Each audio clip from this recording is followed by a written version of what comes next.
to another season of Essex Ravens football on the Cogeco Sports Network. Good evening, everyone. I'm Rick Burns alongside my partner once again, the coach, Ross Pettigrew. Today, the opponents for the Ravens are the Sioux Sabercats. Both teams come into today's game with a similar 2-1 record. With the way the playoffs are set up this year, Ross, this is a very important game this early in the season. Rick, I know it's early in the season, but we've got to consider this a must game for both teams. And I assume the Sabercats have been working real hard this week. I know the Ravens have been, and particularly after a loss last week, practice was not a lot of fun for the Ravens this week. No, and talking with Coach Rudak earlier on, he said that they just want to forget last week's game against Brampton where they lost 6-0. Weather had a lot to do with it, I think. The game was halted on a couple occasions because of lightning. It was that bad. Well, both teams had to play in the same weather, so the Ravens aren't making any excuses. That's not what we're all about here with the Ravens. But the bottom line is they've got to rebound from what happened last week and come out and play strong this week. And I have a feeling we're going to see one aggressive group of birds today. Right, and as I mentioned, both teams do have a similar 2-1 record. Where the difference is, points for the Sioux has scored 90, Essex 83. That's not bad. Where the big difference is points against. The Sabercats have given up 70 points, whereas the Ravens have only given up 21 points. So defense is suspect for the Sabercats. Well, Ross Vioto acknowledged that. He knows the Ravens have a very big, aggressive, and strong front wall. And he's got a smaller defensive set that he's going to put against them, and he's hoping the quickness and the athleticism of his team will give them an opportunity to win here today. And, of course, both teams, in talking to the coaching staff, they both want to play smash-mouth football. Who does that benefit? Well, I think that leans to help the Ravens because they're bigger and stronger. And I think if they get into a game like that, particularly with the set that the Sioux are going to use when they have 5 defensive backs, boy, they're going to have to bring those guys up a lot to shut the Ravens down because particularly if Brian Dufour does start at quarterback, he runs that option so well, and they have so many choices when he runs the ball that it's going to be very difficult for the Sioux to shut the Ravens down today. Definitely, and of course, head coach Vioto there mentioned that they do play a man-to-man as opposed to the zone, and they do play a soft defense. So the Ravens running backs, they're going to get a jump right off the line right away, and that may help them. Well, I think they're going to have holes open pretty wide for them. It's going to be up to them on their own then to find the open spots so that they can take the ball into the end zone. And if, of course, the Sabercats do decide that the running game isn't working and decide they're going to go with an aerial attack, a big injury in Hennessy back at safety for the Ravens. Well, they're going to miss Jamie Hennessy tonight, but he's had some problems as a result of a concussion, and Coach Mills follows the old dictum, if in doubt, keep him out. So Jamie Hennessy will not play today, and if they do indeed go to a passing game, that is the Sabercats, that could hurt the Ravens a little bit, but they've got a lot of depth at defensive back. Most definitely. And once again, as we mentioned, both teams come in with a 2-1 record. It promises to be another exciting season of Essex Ravens football, and we'll see just how exciting Game 1 of our telecast of the Ravens home games are right after this break.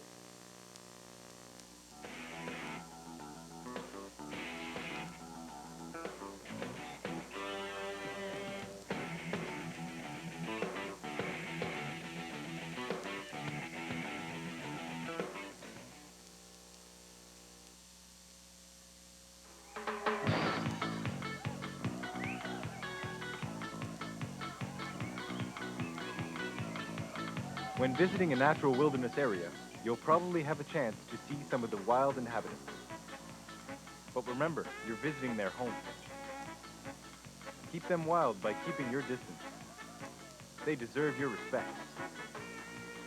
And before heading out, get informed and stay safe. A message from the Government of Canada. And welcome back to Raider Field. Rick Burns alongside the coach, Ross Pettigrew, as we are just finishing up the player introductions here at Raider Field. As we mentioned, the opponents for the Ravens this afternoon, or, well, pardon me, tonight now, is the Sault Ste. Marie SaberCats. Both teams coming in with a 2-1 record, as we mentioned on our opening. And defense a little bit suspect for the SaberCats, as they have given up 70 points in 3 games as opposed to just 21 points given up by the Ravens. Well, and there's no question, Rick, that the Ravens are hoping to take advantage of what they're hoping is a porous defense. And based on the number of points they've given up, it may well just be that.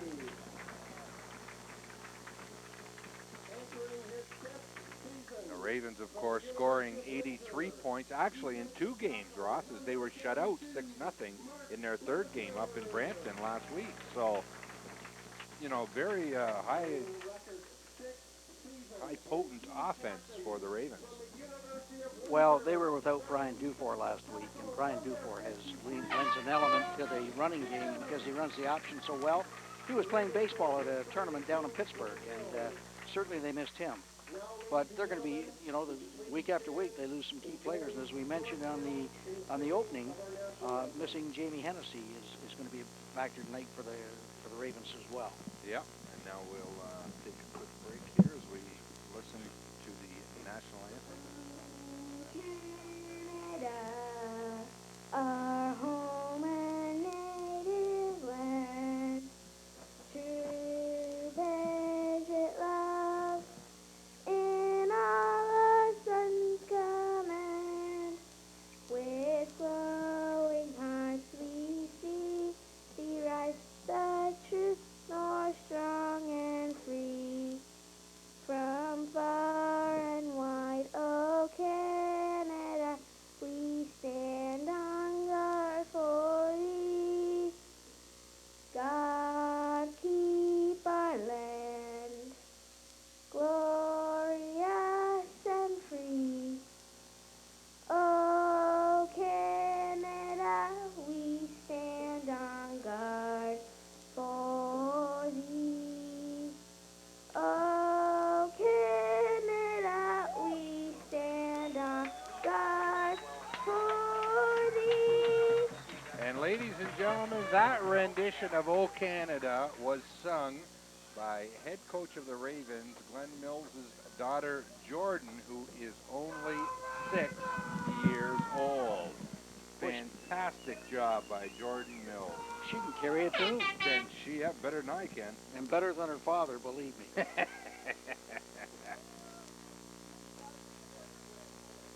So we're just about set here as the officiating crew is heading out and making sure, and the Ravens will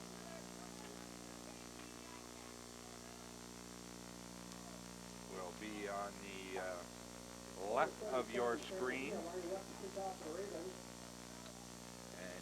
Sault Ste. Marie has won the toss, so they will or actually we didn't even see the toss as to who won it or not, but at any rate, the SaberCats, we'll have to count how many times I call them the Wildcats tonight, Ross. Hey, I'm always happy to point out your mistakes, Rick. Oh, I know. And you're always happy to point out mine. Unfortunately, you get to do more pointing out. Well, I don't know about that, but... Hey, we'll keep track. I won't write it down, though. No.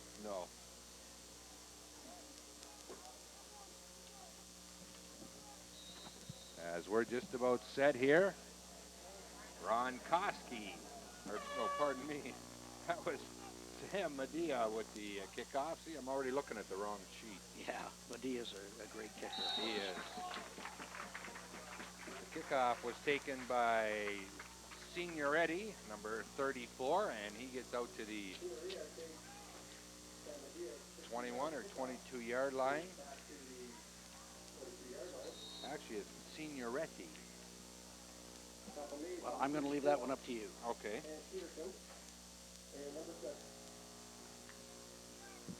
So the SaberCats with their first possession of the ball game. In at quarterback is Travis McLean, number 12. Well, they're set up in the eye. Yeah, and the pitch is back. And that's number, well, I thought it was 47. Well, I don't have a 47 on my list, and whoever it is still down. So we'll check through the spectacular. Boy, he's grabbing his knee, Rick. I hope it's nothing serious.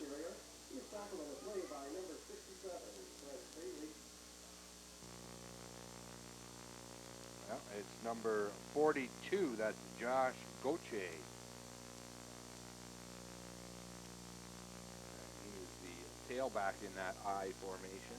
Well, there's a good shot of Coach Mills, and also assistant coach Mark Dupie, who works with the defensive backs, the Ravens defensive backs. And that's not a good sign first play of the game. No, of course, it's you hate not. to see anybody go down on either team, whether it be the home team or the visiting team. He's walking off on his own steam, and that's Yeah, good to see. that is. Certainly hope the young man's okay. Yeah. But looks like they're going to run the ball. That was a quick toss, and they're going to try and get outside on the Ravens, and it's going to be a lot of responsibility put in the outside linebackers for the Ravens tonight. Well, you know, in talking with both head coaches, they both seem to want to play smash mouth football, you know, and so it could be an interesting game. This time, a little inside handoff straight up the middle, and that's going to be close to first down yardage. That was number 36. It is a first down. So Palombi gets the first down. Bernacki in on the tackle for the Ravens.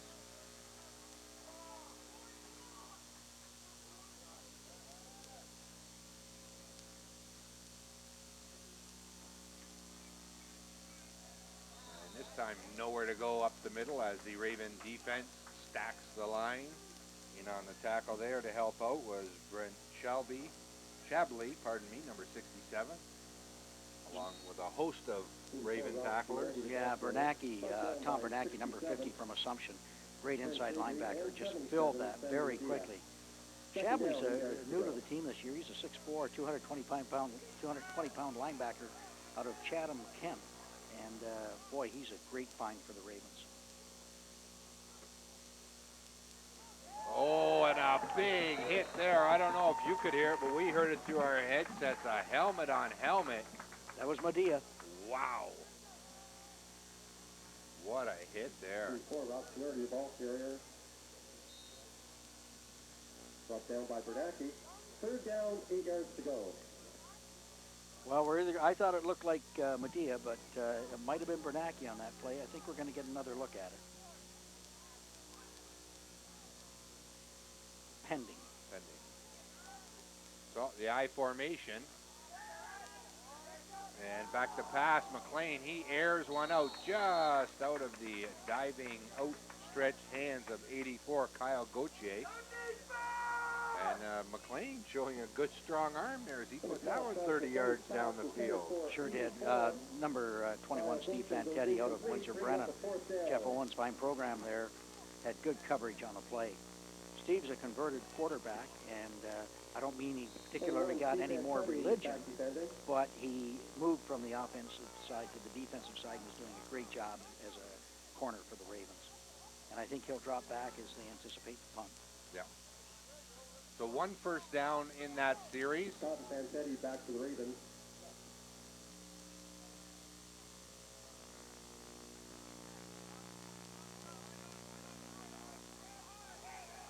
Oh, and a flag down already. As the punt was taken by Jordan Scott, number 15. Jordan Scott returning that time. He's brought down by number 45, Adam Ross. 45, Adam Ross in on the tackle for the SaberCats. And actually in talking to head coach Ross Giotto of the SaberCats, he mentioned to keep an eye on Adam Ross, as he was one of their better defensive players. I didn't see the penalty, but it must have been blocking from the rear. But it did put the Ravens back, but they still have pretty good field position. Yeah, 30-yard line they'll start on.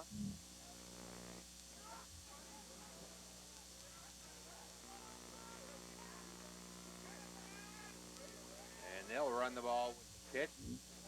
And that will pick up the yardage that they lost as it goes up across the 40 to the 43-yard line. That'll be a first down for the Ravens. starting at quarterback. Since they are going to focus on the running game, at least to start this game.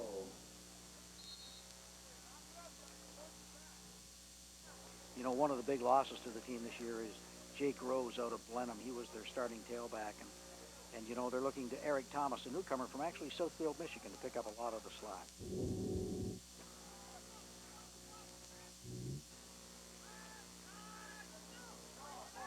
Oh, we got a long run this time. Great run there by Eric Thomas, number 10, as he just split right through.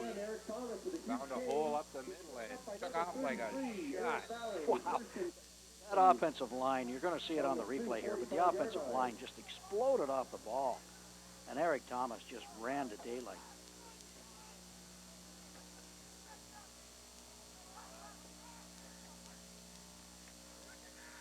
Another inside run, and this will be good for about 5 on the play.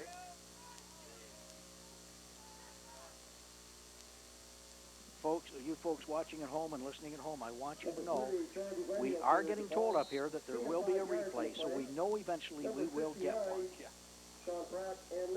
Jordan Technical Gledhill, glitch. Jordan Gledhill, the ball carrier on that one, and he is a good one.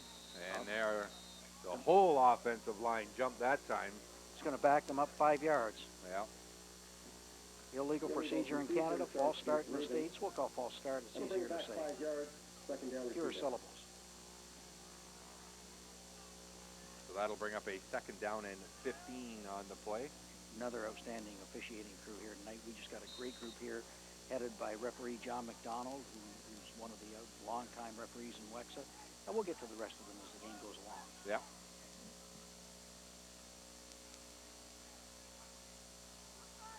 There's the outside pitch. Oh, trying to come back. That was Eric Thomas, and he just ran into a brick wall there. Well, Brian Dufour didn't help his running back on that one, Rick. And you can see the Ravens bench looking on. Dr. Bob Gibb checking out the action on the field. But the pitch was a little high, and it slowed him down. He lost a little bit of his momentum, and that gives the defense a chance to react really quickly. Yeah, he didn't lead him into it. Nope, you want to get the pitch down, and you want to have him lead it. So this time Dufour fakes, and now he's looking for somebody to pitch it to, and nobody was there, as both men in the backfield were a little bit slow on getting around the corner and cutting upfield. Well, Brian was very indecisive there. He wasn't sure whether he was going to pitch it or keep it, and he made the decision too late. Once he made that decision, it was late. The tackler got to him and brought him down. Yeah. He should have put that one away and gone.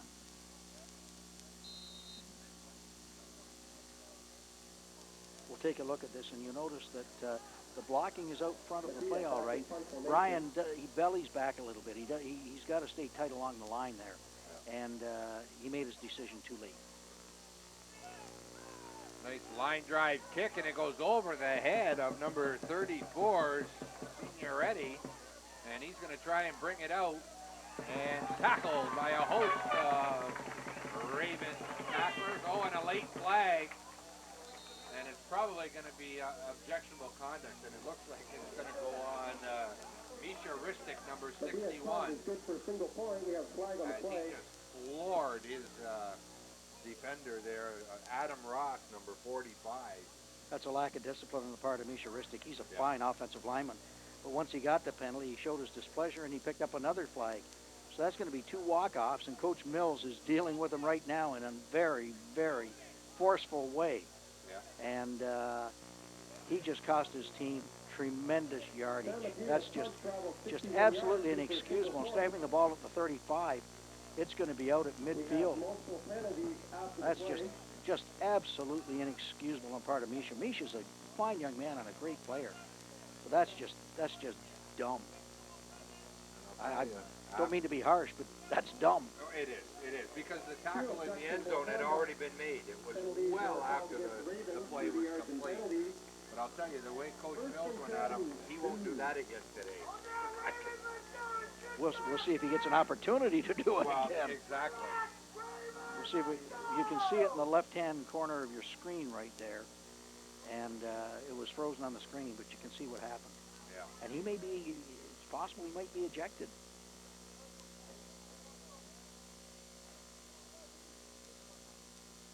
Well, he hasn't left the bench, and if the player is ejected, are they allowed to stay on the bench for the remainder of the game? No. Okay.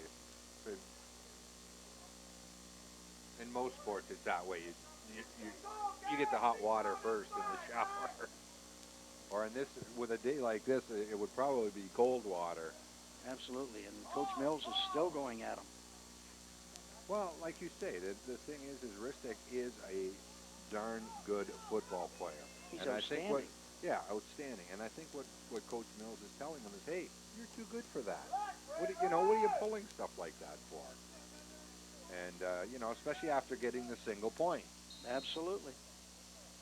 And now, like you mentioned, hey, they're up at midfield with those two penalties. That's, well, we've probably said enough about it, but I think we've made our point. And, yeah. And fortunately, Misha's a bright young man, and I hopefully he'll get a chance to continue in the game.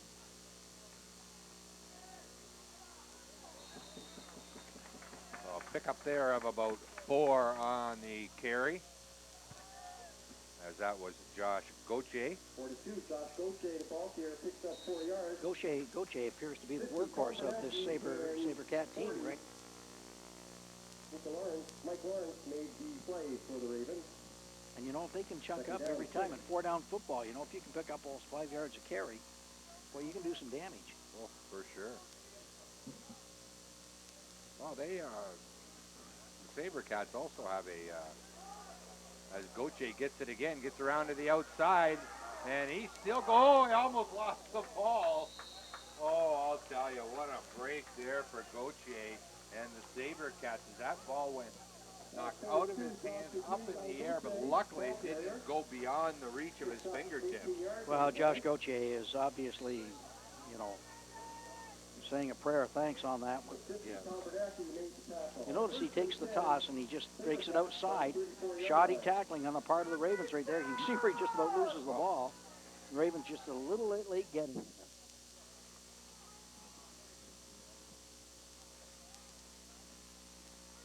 So another first down. They punch it right up the middle. Well, you can see the game plan of the Sabercats right now. They're going to run the ball, throw when they have to, loosen it up, keep them honest. But they're going to go outside, inside, outside. They're going to try and just keep them off balance by running the ball either inside and then bouncing it outside, and trying to see if they can pick up enough yards to put it into the end zone.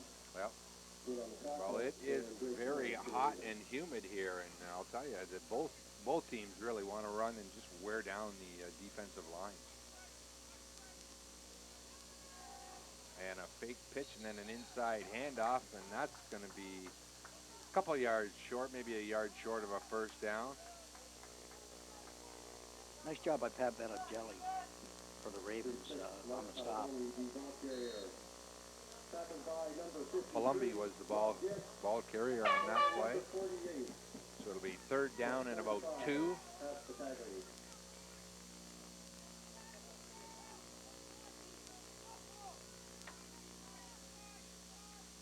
McLean with the pitch back to Gauthier once again. Outside again, and he's got room. He's got gonna room go. and a blocker, and we got a flag though.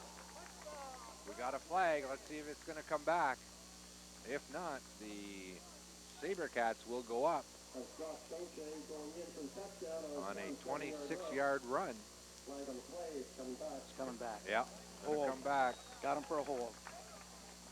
Boy, that's Well, he had that one blocker in front of him, and I think that one blocker did a little bit too much. So huge break for the Ravens. See if they can take advantage of it. See if we can pick up the holding call on the replay. Quick toss to Gauthier again, and it's tough in there to see the hold. I don't know if it was number 80. I thought maybe it was because that's where the flags flew, but on our replay there, it didn't look like he was holding. Didn't look like he held. Might have been him, but I don't think so. Gauthier fumbles, and he manages to scoop it in again. And I'll tell you, as good a runner as he is, you got to question the hands on him. Boy, that's twice now his shoddy ball carrying. as Medea was in there to make the hit, and but like I say, by the time he hit him, he was already juggling the ball. So loss of 4 on the play, so it'll be 2nd down and 14 for the SaberCats. We'll see if McLean tries to go to the air this time.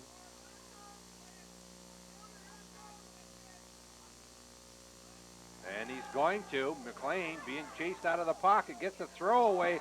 Oh, and I'll tell you, he had Mark Palumbi, the running back, come out of the backfield, and there wasn't a Raven within 10 yards of him, and he overthrew him. Nobody was hurried, and the reason he was hurried was the great pressure from Mark Levasseur, number 42, and number 53, Rob Gibb.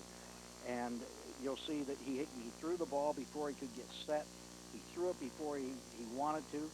He was being chased and really hurried on that play, and that's why it just didn't work. Good defensive play there by the Ravens. Yep, Levasseur and Gibb did a great job on that sure play. Did. And they forced him to throw off his back foot and off balance. That's right. So 3rd down now and 14, shotgun formation. McLean now, oh, he's going to air it way up. It's fluttering. And caught. Oh, what a reception by 21, John Day, as he picked it out of the hands of 2 Raven defenders. As Jordan Blondie was there, as well as Fantetti, I think. Fantetti. They had him bracketed. Oh, they sure did. But boy, he just skied. Wow. Boy, Day just went up for that ball, and that was a great throw, and an equally great catch.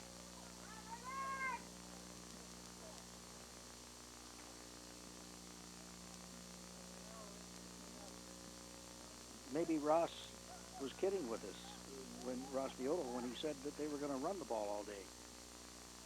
Boy, if they can throw like that, play pitch and catch like that, they want to stay up in the air. Oh, they sure do. And a botched extra point. Anthony Pastor attempt to the extra point is no good. So remains to SaberCats 6, Essex 10, Ravens 1. But you know, there's where you do miss a player like Jamie Hennessy. Yeah. Because when he can give help on a play like that, it just makes the Ravens that much more difficult to throw against. But you see the replay, great time to throw the ball. Wow, he had tremendous time, but what a great catch by Day. Fantetti doesn't believe it. Well, Steve, you got to get one guy in front and one behind. They had 2 guys, one on either side. And 15, Jordan Scott, as well as 13, Paul James will be back deep for the Ravens. 10, Anthony Pastero will be teaming up Well, for actually, the SaberCats. I was going to say a good drive put together, but they started from midfield. That's where that penalty, so both those penalties really come in. Be interesting to see when they take the field if Misha Ristic goes into the game.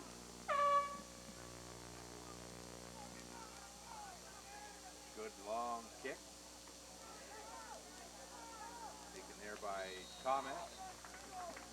Or check that. That was 15, Jordan Scott, and a good run back as Scott gets out to the 30, so a 25 yards Struck down by number 44. return. Brings back a few memories of maybe when Thomas Whitfield was here returning kickoffs. We saw some excitement with him, Mr. Electric. He was fun to watch, I'll tell you. Only if you liked the Ravens. Well, that's true.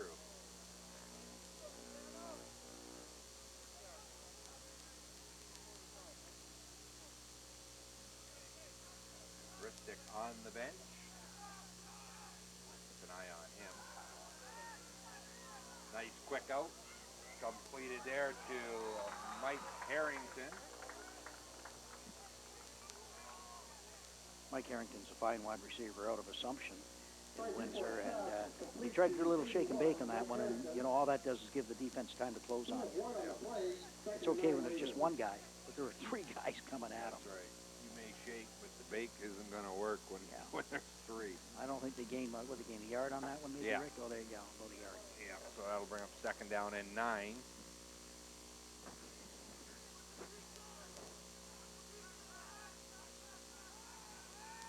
As Dufour back to pass again. Another quick short pass is complete.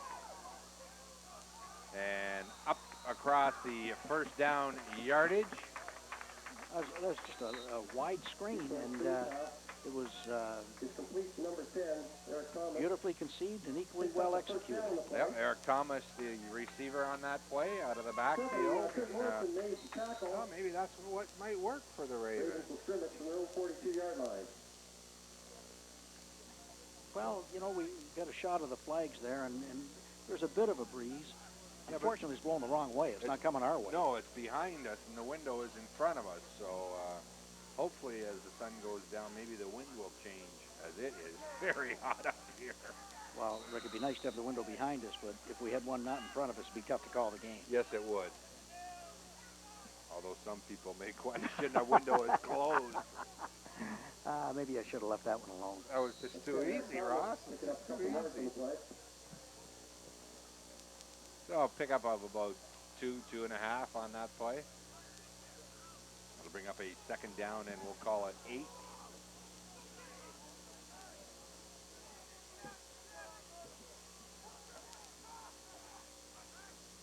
As Dufour back to pass, the quick out is complete to Andy Fantus, and Fantus gets a little bit of running room and gets out across midfield to the Sioux 50-yard line, and a good job of running after the catch by Fantus. I will state unequivocally that there is no better receiver in the OBFL and probably in high school football than Andy Fantus, number 1 for the Ravens.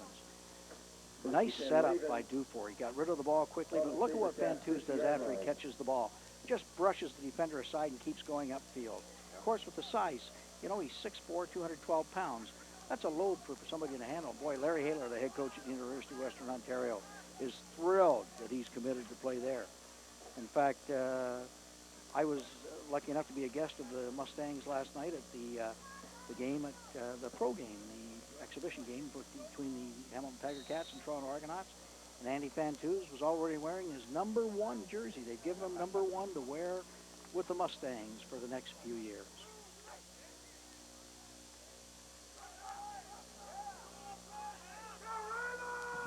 First and 10 at the 50-yard line. And hand off straight up the middle. Nice run there by Eric Thomas. Thomas just found a hole and took off. Tim Maitre has to be salivating if he's watching this game. He's the excellent head coach of the Villanova Wildcats. Eric is registered at Villanova to play there next year. And you'll just see he gets this ball, and look at the moves he's got. He slides so well, Rick, and turns his body and just picks up that extra yardage. Yeah. What a remarkable young football player. Keeps his feet moving. Little inside handoff that time to number 88, Colin Cooper. Number 88, Colin Cooper picks up 4 yards on the He play. gains 4 yards. Tackle made by 33, Eric Valley. This is a good drive Second put down, together by the 7 yards Ravens. to go. A real good answer to the scoring drive that the SaberCats had.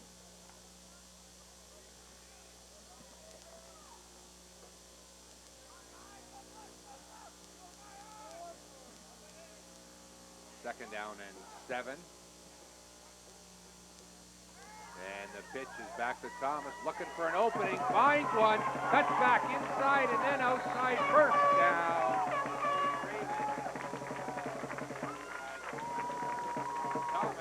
Once again, number 10, Eric Thomas running hard for a first down. Well, you're going to see that Dufour pitches the ball. It's just a quick toss to Thomas. First down on the 16-yard And line. I don't care for that type of toss. That's a spinning spiral toss. 50-50 I much prefer a pickups dead are ball now on toss. But sale. hey, that works. Ravens do Trouble is, always it can slide appreciate right your through his support. hands. Yeah. But that's a great job of running the ball by Thomas after he gets it. What a find he's been for the Ravens. Oh, wow. I don't know if Coach Mills has been scouting the U.S. or what. Uh-oh. Oh, nice play there by Dufour to get it away.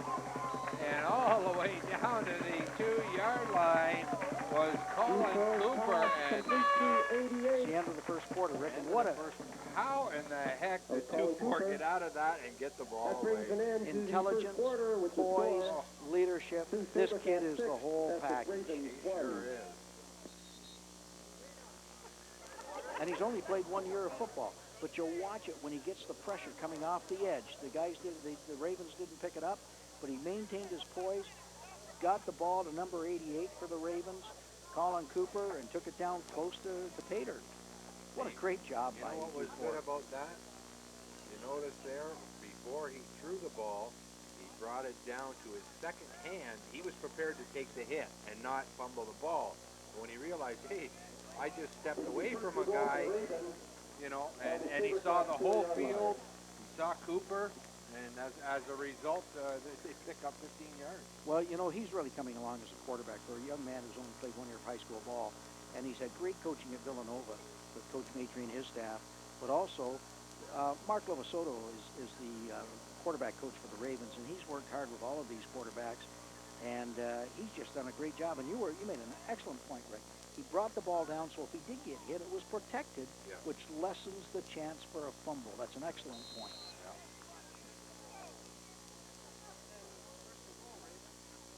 So first and goal for the Ravens from the 3-yard line. Boy, this is an important series of downs right now for the Ravens. Yeah, they need to punch it in here. And touchdown on a quarterback keeper. As Dufour runs it in. Touchdown Dufour on a quarterback keep goes the distance, 4-yard touchdown run. They're going to call it 4 yards as we're having trouble seeing the white lines on the field here. So. You know something, the more I see the work of offensive coordinator and assistant head coach John Rudak, the more I am impressed. He's the head coach of Forestry. He won championships, a number of them when he was the head coach at Riverside. He is absolutely one of the finest football coaches in this area. He has an offensive mind like a steel trap. What a coach.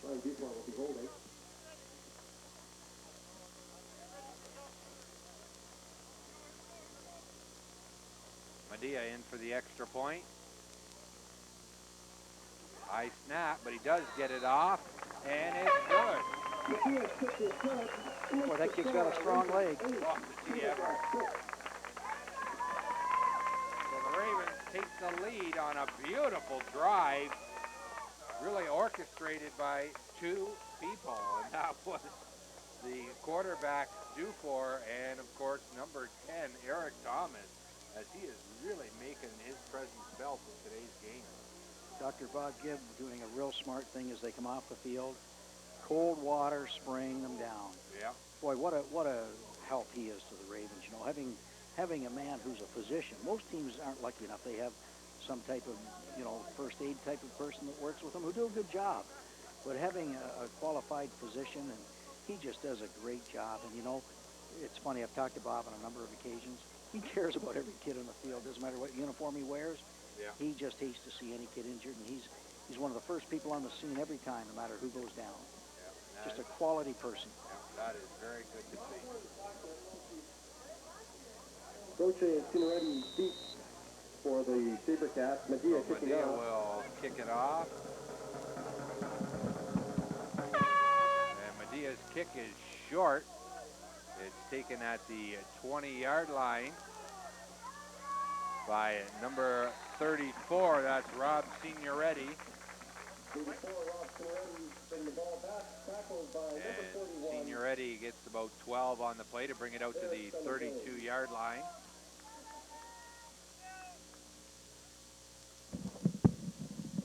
Well, Andy Fantuz's father, Max Fantuz, just dropped by our booth to pick up a couple of Krispy Kreme donuts. Max and I sat together at the game last night in London, and they were giving out Krispy Kreme donuts, and they're just, as you know, they're made in heaven. Yes, they are. And so I picked up a couple this morning, actually about 6 dozen, and I think they sold them out in the well, you're wasting canteen. away to nothing. You know, you have to Thanks a lot. Put a little on, you know. Well, yeah, I guess maybe you got a point. And I'm glad it's on the record now. McLean back to pass, looking downfield, and almost intercepted. That's a great defensive play. Fantetti. Oh, did Fantetti play that well? Well, he got burned on the touchdown, but boy, he was in position, and he put his hand up, and you're right, he could have picked that ball off. But he made sure that it wasn't caught by anybody wearing yellow. Well, and like That's a I said, great throw. Oh, it wasn't. It was right on the money. Yep. A heads-up play by Fantetti, because if he goes up with two hands to try and catch it, and if it goes through, there's nothing but daylight for the SaberCat receivers. So Fantetti did the smart thing by first and foremost making sure a yellow shirt did not catch that ball. Excellent point. And off and nailed right at the line of scrimmage. That was Josh Gauthier, the ball carrier, but boy, did he get met and met with authority there. That was number 67, Brent 67, Shabley. Oh, Shabley. did he hit him? 6'4", 225-pound linebacker out of Chatham, Kent. What a player that kid is. He was player of the week in the OVFL 2 weeks ago, defensive player of the week. But you'll watch him come in here, and boy, he just puts a stick on him. Oh, my goodness. And Yeah. Gautier's a fine back. Yes, he is. He's got to be up around 50 yards already. McLean with a screen pass. And another big tackle, but should be enough for a first down. I think it is. Yep. As Gauthier made up for it with that run as he caught the ball behind the line of scrimmage. But there's one puddle in the field, and that's where quarterback McLean stepped as he threw the ball. You can see the water in the field as it just poured here last night, and there's that one low spot. It's wet. And there you see it, and gotta it's look wet. at it. If you hit that, you're going to slide. And just as he went to set his back foot, it slid, and he was lucky to get the pass off. Oh, my goodness. Oh, You got to wrap them. They hit him. Yeah. They didn't wrap. and then everybody stood still. Yeah, he, Actually, except tell you the truth, I didn't think he was the one with the ball. Mark Malombi didn't stand still at all. He kept his feet moving and picked up another first down. I honestly Great piece of work by Palumbi. Look, and he's just stopped there. He keeps his feet going. He rolls off and picks up a first down. Like I said, But the I don't- Ravens didn't wrap. No, and I don't think the guys in the backfield there, the safety's not. I don't think they realized he had the ball. They were just stood there for a minute and then say, hey, he's got the ball. We better get after him. Gauthier is going to lose a couple this time. Boy, that's a great fill by Tom Bernacki. Yeah. Good penetration by Bernacki. Number 50, Tom Bernacki remains a play. Bernacki Second down, plays 12 at yards to Assumption go. for Joe DeMore, a very fine ex-wide receiver for the Windsor Lancers, and of course from Villanova. But boy, he's got a real ball player there in Bernacki, number 50.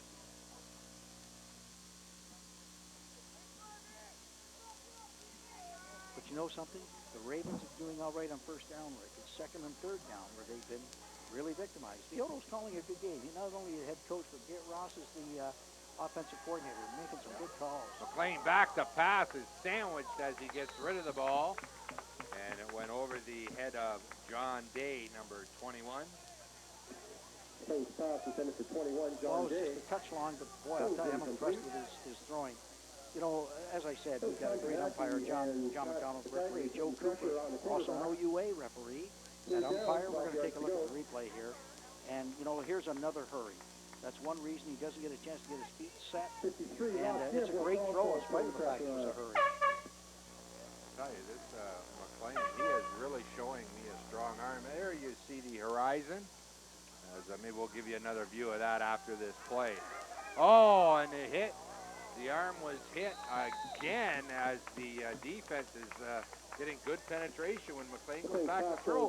He still threw it 30 yards downfield. Yeah, and I don't know where number 14 for the Ravens, Jeff Collison, was. He got absolutely turned around out there. Yeah, number 10, Anthony Tostarero, was all alone. And luckily for the Ravens, I think he cut outside and the throw was inside. So maybe a little bit of miscommunication. But like I say, another hurry, and that's going to bring up fourth down and a punt. And heading back deep to the Ravens. Oh, and a drop snap. Oh, almost blocked. Cover the punt. Yeah, that was Mark Levasseur, number 42, and he might even have got an arm on that. Might have gotten a piece of it. Because that took off to the side in a hurry. Either that or the punter shanked it. But Lavaseur almost blocked it as was he out got of in there in bounds, a and the hurry. Ravens will But take the Ravens over got decent field position. They'll be close to on the their own 30-yard line. 29-yard Yep. line. 29-yard line, they'll put the ball on. I'm going to try and get the rest of this crew in if it kills me here, Rick. Oh, yep. Joe Cooper's the umpire. Head linesman is this game is Todd Whited. Line judge is Jeff Dragich, son of Sam Dragich, who refereed for years, both in the OUA and Wexa. Back judge is Jay Schroeder, also an OUA ref, and CFL official, Judge Bruce Carter. Great crew tonight. On first down, a handoff. Once again to Eric Thomas, who seems to be the workhorse here in the first half for the Ravens, but well-deserved as he's getting the job done. The 30, Jordan Gledhill, ball carrier, picks up 3 yards in the play. He picks up another 3 yards. You know, I've traveled all around the province, both at the university level and the high school level, and I'm telling you, the officials don't get any better than the ones we have here in the Windsor and Essex area. They're just outstanding.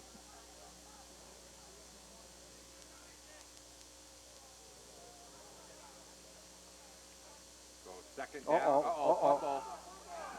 Fumble on the play. And we'll see. The SaberCats say they have it, but we'll have to wait until they get to the bottom of the pile. Yes, and it is. The SaberCats ball, as the snap was mishandled by Dufour. Well, it looked, Rick, like that Brian stepped back just a little bit too soon. And we'll see here on the replay if we can pick this up. Ravens 31-yard line. But it looked from here that he stepped back just well, I don't know if he did or not. It looked like he stepped back. Originally, I thought he stepped back a little too quickly. But at any rate, it was a miscue between the center and the quarterback. And the result is that it's SaberCat ball. Yeah. 8:45 to go here in the first half.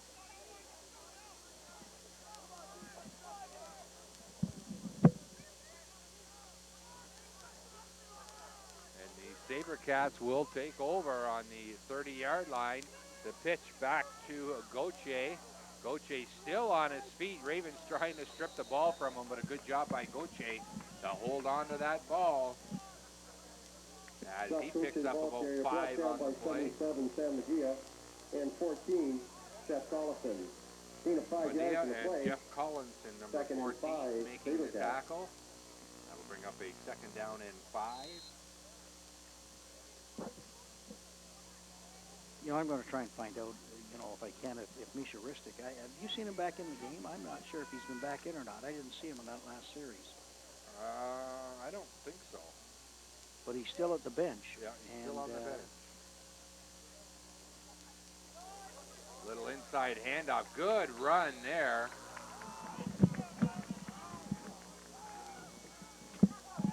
This time it was Mark Palumbi making the run.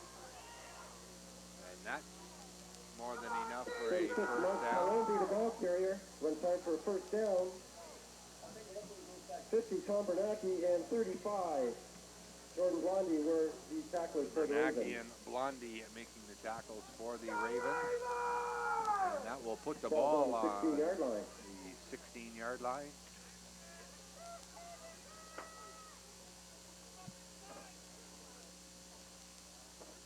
And McLean with a little inside handoff, but that'll go nowhere. Maybe a yard if they mark the forward progress. That'll bring up second down and 36, Mark Palumbi, the ball carrier, gains a yard on the play.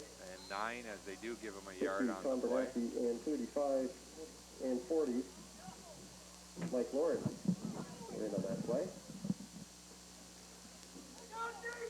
The SaberCats threatening here with 6:45 and counting to go here in the first half. They're down 8-6.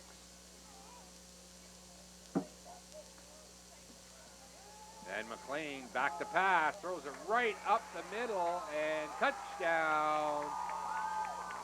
A 19-yard touchdown pass is complete. And the receiver is number 86. Oh, I don't have an 86 on my list. I think it was number 85, Tony The 12 Farrell. Travis He's McLean still pass down is on the complete field to anyway. 86.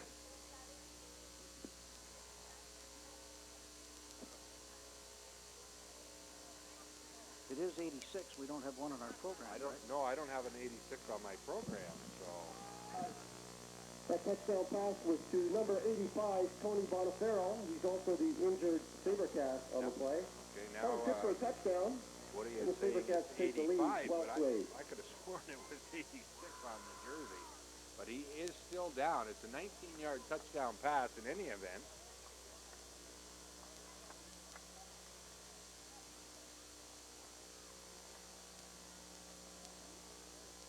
Well, we'll take a look on replay, and lots of time for McLean to throw. Great throw right down the middle, and look at again the number of Ravens who are right in the area. That's going to be really frustrating for Coach Mills because as he doubles, of course, as the defensive coordinator as well as the head coach. And boy, he will not be happy with that. But they've got to get more pressure on McLean if they want to shut him down. Yeah. They've been doing it, and you know, anytime they've hurried him, it's been an incomplete pass. The 2 times he's had time to throw, what does he do? Shows a lot of guts because that's twice he's thrown into double coverage, and both times it was complete. So, Yeah, like you say, Coach Mills isn't going to be happy because both touchdown passes were into double coverage. That's right. Well, and that one triple almost. Yeah, exactly. So. Wow. Well, you know, Ross Vioto said that when he was at Brennan, he taught religion, and maybe he's got a close connection with the man upstairs, and maybe he's getting some extra help. You never know. He did want us to say hello to the religion department at Brennan. So hi to all the guys there, particularly Coach Hamlin, and I guess he's still got religion, but he's not teaching it. Well, they're going to try and get the injured receiver up. Well, we can get a number then. It is 85, yeah. That's 85, Tony Bonifero. Yep, Bonifero, number 85. Well, I certainly hope the young man's okay and that he'll be back in this game. Although you never like to see a young man get carried off by 2 of his teammates because that doesn't augur well. No. So that makes the score 12-8 with the extra point coming up for the Sioux Sabercats. What a job Coach Vioto's done with that team. He only draws from them. There are only 6 high schools from which you can draw. And there aren't too many surrounding cities not up at the there Sioux. either. And, you know, he says they've really gelled well with his system. Well, they go for the 2 points, and they get it as it was caught by John Day. McLean's pass is complete to 21. John Day for the 2-point convert. And Makes the score. Sioux Sabercats. Ravens were caught flat-footed on that one. They didn't expect that one at all. And that's a great call by Coach Vioto because, hey, now they've got 2 converted touchdowns on the board. exactly, since they messed up on the first conversion.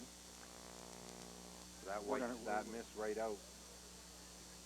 We're going to take a look at the injury. We've got it down in slow motion, and he gets hit from behind, and all you can see is he gets rolled up on his leg. Yeah. Yeah. Innocent play, but just a bad break. Yeah, just happens. Well, hopefully it isn't a break. Well, no, I realized it as I was saying it. Misfortune. Oh yeah, just a misfortune. Yeah. But yeah, he got rolled up on, and you know, hopefully it's something minor, even as maybe only a sprain, and you get taped and get back in the game. That's a great kick, right at the goal line.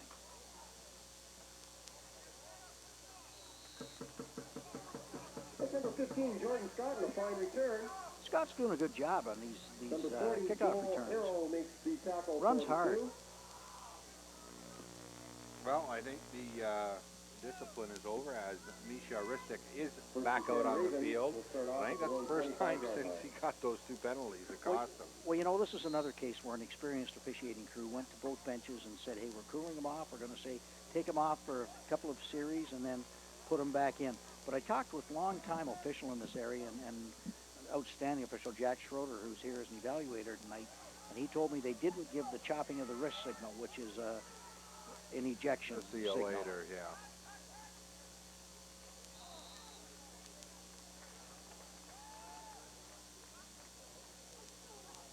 Offensive line started out gangbusters, and they're just letting too much penetration right now. And I'll tell you, there is. 3-yard loss. It might not be as easy to tell for the viewers at home, but here live at the He's stadium, caught I'll the grab tell by you, the unknown SaberCat. the Essex offensive Second down, line 13 is to a go. lot bigger than that defensive line for the Sioux, and to me, they should be just dominating them physically, and they're not. They're not as of yet, anyway. No, we'll try and keep an eye on that, but Nice pass there, completed to Andy Fantus. Deep pass complete to one. boy, that was a saving tackle. He had room to run if he had gotten out of that one. Number 44, Aaron. Hey, Fantus he has Manuel some makes the sweet tackle. hands. Check out number It's 40, just, Joel Howell unfortunately, makes the he tackle. can run, but unfortunately First down, doesn't 7 have the yards to speed go. of a Thomas Whitfield. No, Same hands. he's got good speed. He's 4.7 in the 40, which is good speed, but and he can stretch the field vertically, but obviously he doesn't have the 4.35 speed of a Thomas Whitfield. Although how many in this league do, though? You know, really, like Whitfield. Very just few an in the country do. Yeah, just an exceptional runner. Flag down here on the near sideline, and they're going to call that incomplete as it was not intercepted. And I think that's going to be a declined penalty. I think Oh, flag on it the was a play. procedure play or an offside on the part of the Ravens. Procedure on the Ravens, and I think that'll be Illegal declined procedure called against the Ravens. and bring up a 4th down.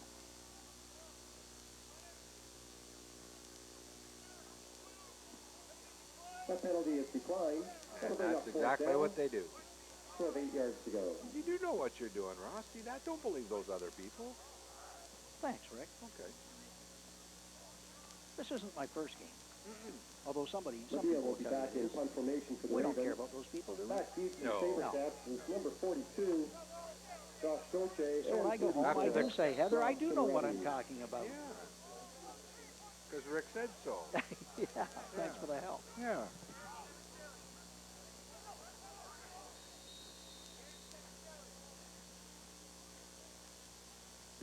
Timeout, SaberCats. Well, the SaberCats call a timeout. They didn't have the people they wanted on the field. Well, they might be talking about one of two things here, Rick. Are they going to put pressure on and try and block the punt, get great field position that way, or are they going to set up the return? And those are two things they're probably talking about right now. Which way are they going to play it? And they do have a lot of room. If the ball's on the near hash, and if the punt goes fairly straight down the field, they've got a lot of room on the far side. If they can set up a wall for the return, maybe they can punch one in, another one in before the half. Well, I'll tell you though, with Medea kicking off, which would probably be around his 20-yard line, they were only at that. They're only, and again, they're setting up. They're only at around their own 50. If he gets a leg on it like we know he can, they won't have a return. They'll have to chase the ball down. Yeah, they're not. I don't think they're going to come hard after this. They're going to set up the return. They've got 3 guys back. But they're not. And, they're not that deep though, Ross. I don't think they have to be any deeper than that. I think they're okay. You think they're okay? Yeah, I do. We're going to find out. Yeah, no, they are. As it's a short kick. Oh, and it gets a bounce. Gets the right bounce. Scooped up at the 50-yard line. That's a great call by Coach Sunderland, the special teams coach of the Ravens, punting it close to the sideline. It's either going to go out of bounds or he's going to have no room to get out of there because it had great coverage. And in this heat, if we can get a shot down on the field just to the left of the bench there, they are doing some stretching out down there on the track as you can get cramps. That's number, Jason Collins they're working on Yep. down there. number 22. He's up now, but they were just stretching out his leg. In this heat, you can get cramps very easily. So at 3:45 to go here in the first half, the ball on the 50-yard line of the SaberCats. And a little handoff inside, and a gain of about 7 on the play. That was number 36, Mark Palumbi, and he should have been caught in the line of scrimmage. Like you mentioned, Ross, they're not wrapping. They're not wrapping, and they've got the Ravens off balance right now. They don't know if they're going inside, outside, where they're going with the ball. Yeah. And McLean is throwing the ball so well. He's got great receivers that they're just giving the Ravens everything they can handle. Yeah. And they're not handling it well. No, they aren't. The second down and about 3.5 as the pitch Outside. is back to Gauthier. It's coming back no matter Yeah, what. we got a flag back in the backfield, and that usually means holding along the line. Yeah, I think we got a hold. 42, Josh Gauthier running with the ball, brought A down hold by and 67. a Raven down on the field. And Shapley, that play's coming back. Really slow to get up. That's Bernacki, number 50, and oh, I'll tell you, the Ravens don't want to see that. But he seems to be all right. He's a tough kid. If he can shake it off, he will. By doing a little bit of bending and twisting there, he might have Holding charge got a against kink as Sabercat. it looks in his lower back, but Second down like for you two. mentioned, Back he'd to rather the work it out than come out. So that was the 3-minute whistle as we're down to 2:51. Shot at the intensity etched on Coach Mills' face at the sideline there just a moment ago. I don't think I'll go into the Ravens dressing room at the half. I was going to say, I'm not going anywhere near there. But the Ravens have shown some good things here in the first half as well, you know. And McLean back to pass, he airing it out. And over the head of the intended receiver. That was number 80, Mike Sullivan. What a great piece of officiating by Bruce Carter. No wonder the guy's in the CFL. Cementilli could have been called for holding. Yeah, you know something, but there was very minimal contact. The ball was way overthrown. Great non-call. There you see the junior standings as the junior Ravens are 1-2. I think they're 2-2 now. I think they won today, didn't they? They did win today, Yeah. won big today. And there we have the Adam division with Essex on the top, and that in jeopardy right now. But Sault Ste. Marie, 4 teams tied for top. Actually, in the paper, I noticed that, and probably for one reason only, they had the Sioux here in first place because of the 90 points for that they scored, with Essex in second with the 83 that they scored. So if that's the way, there's 4 teams tied at 2-1 anyway. So with the other teams, as you just saw, of course, being Steel City and London. Coming up here on the Cogeco Sports Network, our next telecast of the Ravens will be Saturday, June 29th. That's next Saturday, as they will take on Halton. Game time is at 7 o'clock, as we will be showing you the 4 Ravens home games. And just to mention to you, in the future, actually it's the following week from that, it will be a Friday night telecast, as the Ravens playing a rare Friday night game. That's on July the 5th. So it will not be on the usual Saturday, July 6th. So please take note for all our viewers at home that tune in and love to watch the Ravens. It will be a Friday night, that is July 5th game. Against the Lambton Lions. Yes. In our telecast area. Mm-hmm.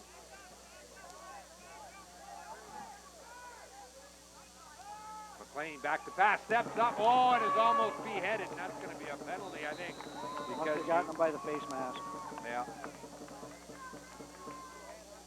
Travis McLean brought down by 77, San Miguel. Although, 67. Frank Shapley, they have a flag on the play. Oh, they don't like the tackling around the head, do they? He got stiff-armed in the head pretty good.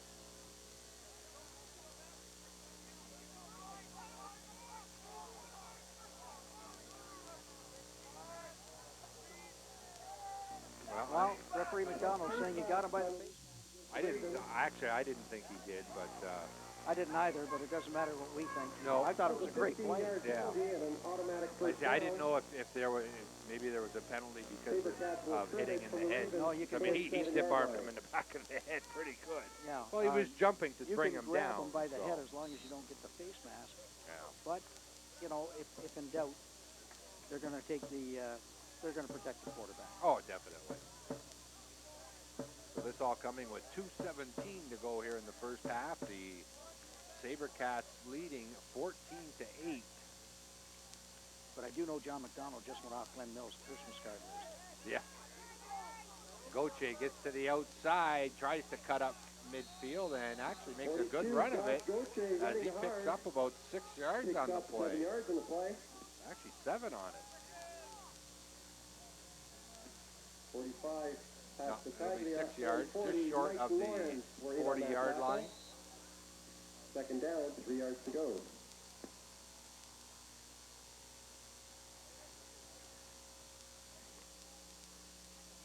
So when they had a chance, penalties have hurt them so far. Sure have. You know, cost them some valuable yardage on the Wildcats' first score, and now there they would have gotten quarterback McLean for at least a 15-yard loss, but the penalty gives them, we got dirty laundry all over the place here. I think the Everybody was moving on that Coach play. I think the Ravens flag jumped. on the play. Think they drew him offside? Well, I guess we'll have to wait and see, but I thought it was offside on the part of the Ravens. Yeah. They've got to put that gun away. They keep shooting themselves in the foot. Yes. 5-yard penalty, enough for the first down. Supercats will be scrimmaging from the 35-yard line. We'll see Well, that we're going to again. take a look at it, and, you know, he may have altered his cadence, and, no, they just came off. Didn't look like he was moving his head or anything. No. Ravens just jumped. Anticipation. You know, thing is, quarterbacks will use a certain count for a while and be on 1, 1, 1, 1. All of a sudden, they'll go to a stutter count, like hot, hot, hot, hot. Yeah. And all of a sudden, guys will jump. Back to Goche once again, and he'll have 42, Josh Goche. about 6 or 7 on the play. By 50, Tom Bernacki. And I think Have an that's injured player on Bernacki the still field. down once again. Yeah, it is. Yeah, it is. I'll tell you, Dr. Gibb is Team out there at 7 in a yards on hurry. that play, second down, 3. Well, he doesn't want to come out, but he's No. got to come out now. Yeah. He's got to go out for one play now because the training staff came onto the field. Much to the That's Tom protest Bernacki of coming off the Bernacki, field. Number 50, yes, Tom you have to Bernacki. come off. And that's a good rule. You know, and it's the same in hockey. Training staff comes on the ice to see you, you have to go off. Basketball, same thing. Yeah. I don't know too many sports. In soccer, well, I don't know about soccer because they take so many dives. I never know if they're hurt or not. Well, it's funny you mentioned that. I was telling my wife Andrea there that I've been watching the World Cup, which has been exciting. I've been watching it too. I'm But enjoying every it. time somebody stays down, they run out with a stretcher. Yeah. The minute they get him off the field, he gets up and walks away and then goes back on. Yeah. Because you're only allowed so many substitutions. McLean's pass is deflected. Oh, 3 times. Wow. McLean's pass is deflected and caught by 42, Josh Goche. What the heck just happened there?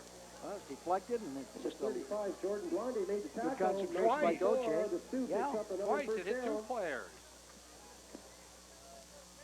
Holy mackerel. I don't know why this clock is stopped right now. There was, you know, that's a long time getting that ball into play.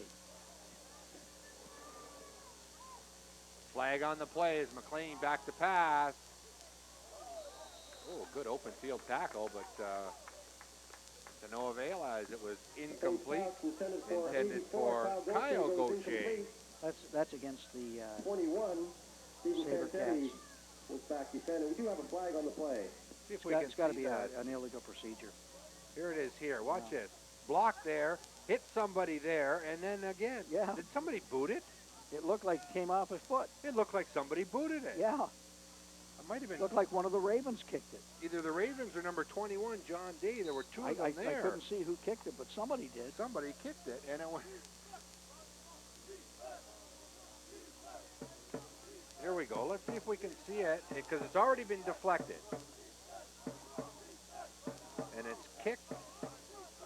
Right off of, I think it's can't see which player it is. number 40, Mike Lawrence.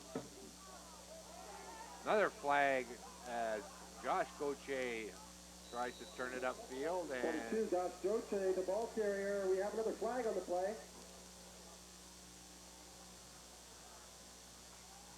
we'll see what the initial call is.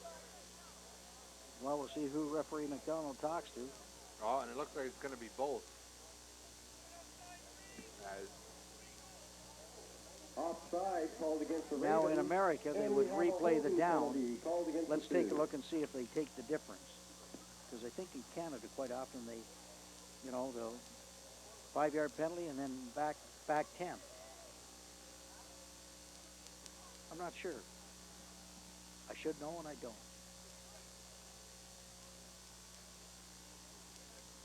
Well, the official with the ball. No, now he spins around. Yeah, it looked like he was going to. Looks like they took 5 yards that way. They walked back 5 yards because Right. holding's 10. So he walked back 5 yards because 5 yards. But it was funny, Jeff Dragish, the official on the far side, the line judge, called both of them. He threw his flag on the offside and threw his hat on the holding. He did double duty on that one. Good job, Jeff. Yeah, that's when you need a second flag. Yep, Sam will be proud of you on that one.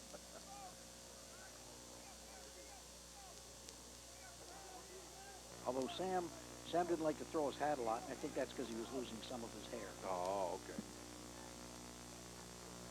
So it's 1st and 10. McLean back to pass. My. Throws it downfield and picked off. Fantetti. Yep. McLean's pass. He wasn't going to get burnt the second time, that's for sure. Boy, he played that so well. Oh, as he come The along as a Ravens will bring DB. the ball up to the 20-yard line. What a fine play and key to the Ravens' hope for success tonight. Now we'll see what the Ravens opt to do. They're deep in their own zone, and we'll see if they just play it conservatively now. Yeah, 39 seconds showing on the clock till halftime. Great position. That was a beautiful throw. The receiver was in position, but that time Fantetti got in front of him, not to the side, and so he was able to pick the ball off. So we'll see what Coach Mills has in store here for the offense as Dufour rolling out, steps up and is nailed from behind. Jeff will learn as he goes along in his career that once you roll and you stop, the defense is pursuing, they're going to catch Brian you. Dufour is brought down on the play by number 57, Mike Palombi. That When I say Jeff, I meant Brian. Yep, that was Mike Palumbi with the tackle. Hey, there's a lot of double names here, as you mentioned, with only 3 schools to choose from. There's probably, I think, 3 sets of brothers here. I'll check that out at halftime. But I know there's 2 Palumbis, there's 2 Gauthiers, there's 2 Days. Dufour's pass goes incomplete. Is intended for number 85, Tony Bonifero. Right now, their number Check 1 will, receiver now. is Fantus. 85 Now, for the Ravens was P.J. Hamilton. P.J. Hamilton's a intended fine receiver. receiver. But you know something, I go to your money guy right now, even though they're probably going to give him some double coverage right now, but they said they're going to play man. Yeah. And if they've got him manned up, boy, I'm looking at Fantus. I mean, it's 3rd down now. You don't want, you know, I mean, not a lot of time left, but that's a good throw. Oh, and it is Fantus. Oh, my goodness. Dufour's pass intended for 1. Getting out of the hands of... Ball incomplete. Andy should have had that, and he knows he should have had that. Yeah. That is a routine catch for Andy Fantus. That's a great throw by Brian Dufour. If indeed, was that Brian Dufour, or did they put number 11 in there, Kevin Gallagher? I think that might have been Kevin Gallagher. I think it was, too. Kevin's got an outstanding arm, and that was just a beautiful throw. So the Ravens We'll will now call have a timeout word with 5 from the Ravens seconds concession stand. left in the Yes, Well, first half. it's 4th down. You know, there's a timeout. 75 The ball doesn't start until it's snapped, and they've got to make sure they use up 5 seconds. And you don't want to give up a safety here. Snap the ball, tell the quarterback to run. Head for the sideline. But you got to use up the 5 seconds. If you don't use up the 5 seconds, they're going to get the ball. They They're kick going the to field get time goal. for a play, yeah. Well, you can see Coach Sunderland, the special teams coach, out there with Coach Rudak, and boy, they're in a solid discussion here. I mean, And you, then- you can punt the ball, but then there's always the chance of a run back. So Yeah, but it would take up the time, and the run back's going to have to go the distance. But they got Dufour in there, which seems to me that they're not going to throw the ball. What they're going to do is have him run out the time. Boy, they don't want to get caught not running the time out. If there were 3 seconds, I'd say, sure, go for this. But 5 seconds is a long time. Here's a scenario for you. Set up for the punt. Snap it back to Medea. He's already 10 yards deep. That's going to run out your 5 seconds because they're not going to catch him. And Dufour just ran out. Just, that was close. Got a penalty, too. Half can on the defensive penalty. But you know something? That would be the way to run out the 5 seconds because you figure you've got your punter 10 yards back, and if he takes off towards the sideline, by the time the line of scrimmage guys get that 10 yards, and then to him, you're past your 5 seconds. Okay, Coach Burns, I can see Does that. that make sense? That's what I would. It's certainly in that interesting. situation. Yes, you could do that, and it might work. But I don't know if they've practiced it. And if they haven't practiced it, they may not want to do it. Yeah. So it'll be one final play here, unless we get another penalty. But you know something? I think they might try and do something. I think, I'd although throw they it. haven't got Gallagher in there, so they may not be throwing it deep.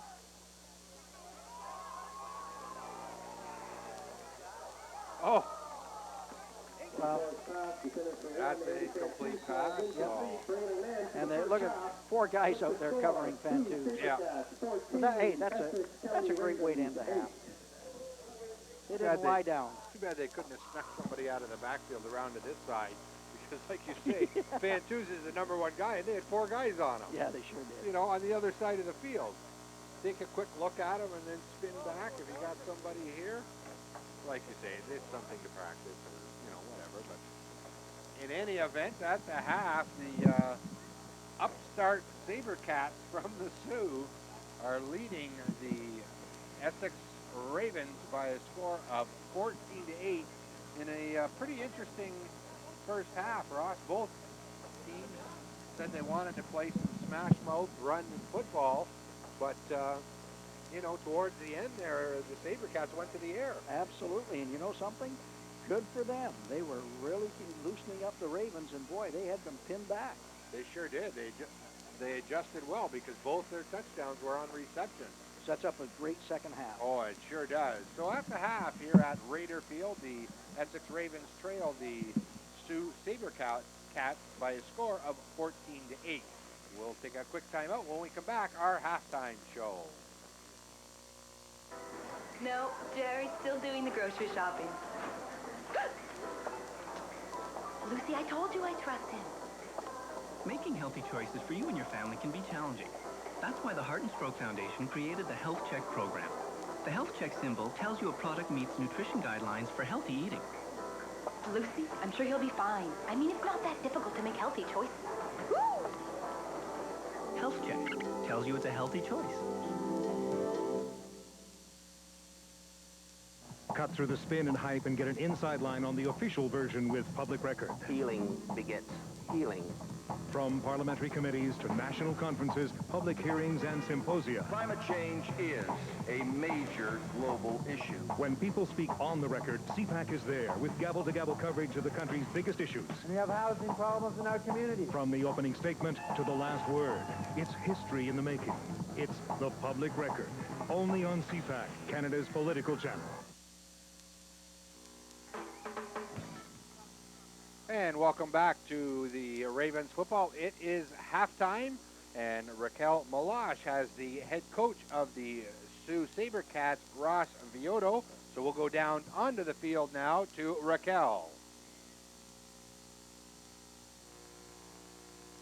I'm joined by Director of Operations as well as head coach of the Sioux Sabercats, Ross Vioto. Ross, entered today's game 2-1 in the standings. How do you feel going into the second half in the lead?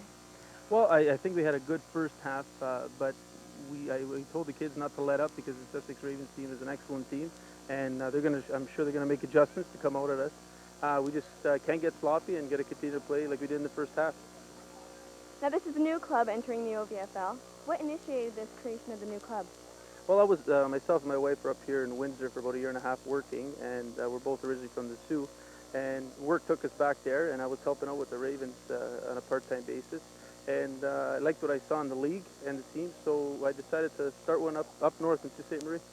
So they seem to be doing well this season. And in the future, at the end of the season, what expectations do you have from your boys at the end of the season? Well, I honestly think we've exceeded our expectations here. Our kids are coming into this game 2-1, and I know this is a very tough league with some very good teams, and to be in 2-1 is a compliment to us. I hope we continue on this ride, and we'll see from there what happens. Thank you very much, Ross, and we're going to send it back up to the booth. Rick. And thanks a lot, Raquel. Of course, once again, our score at the half. The Sioux Sabercats lead the Essex Ravens by a score of 14-8. We'll take a quick time out. When we come back, we'll resume with our halftime show.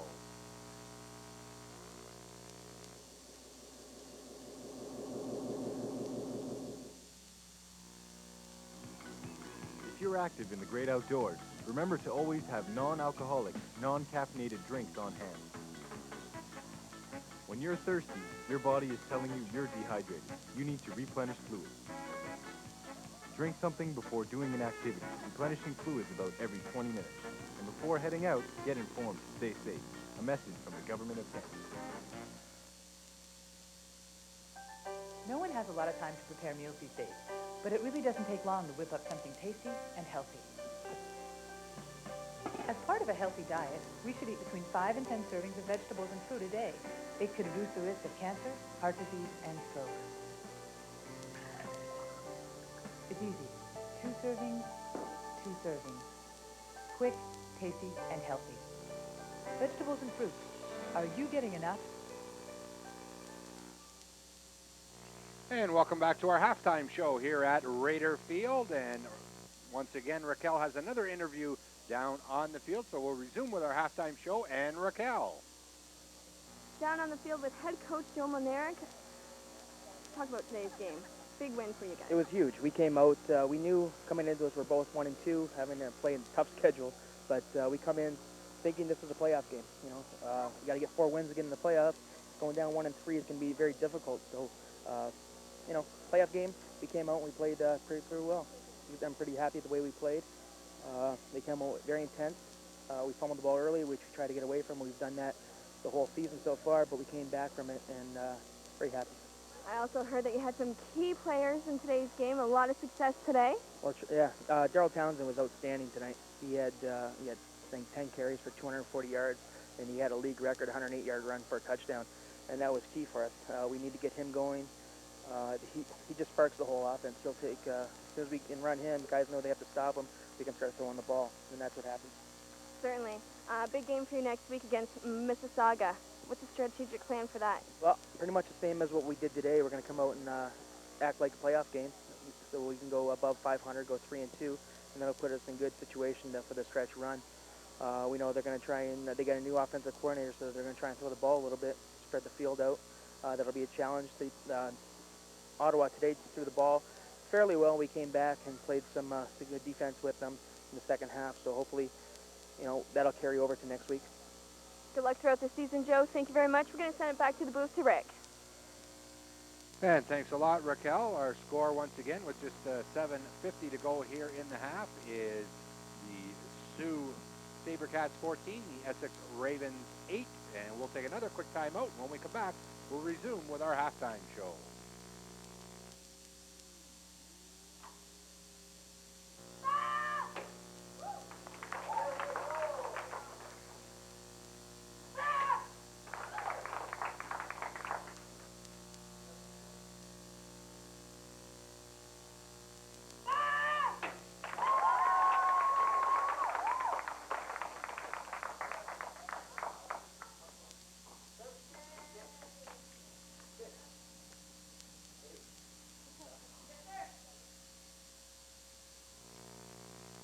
And welcome back to Raider Field as we continue with our halftime show, as we'll go back down onto the field to Raquel.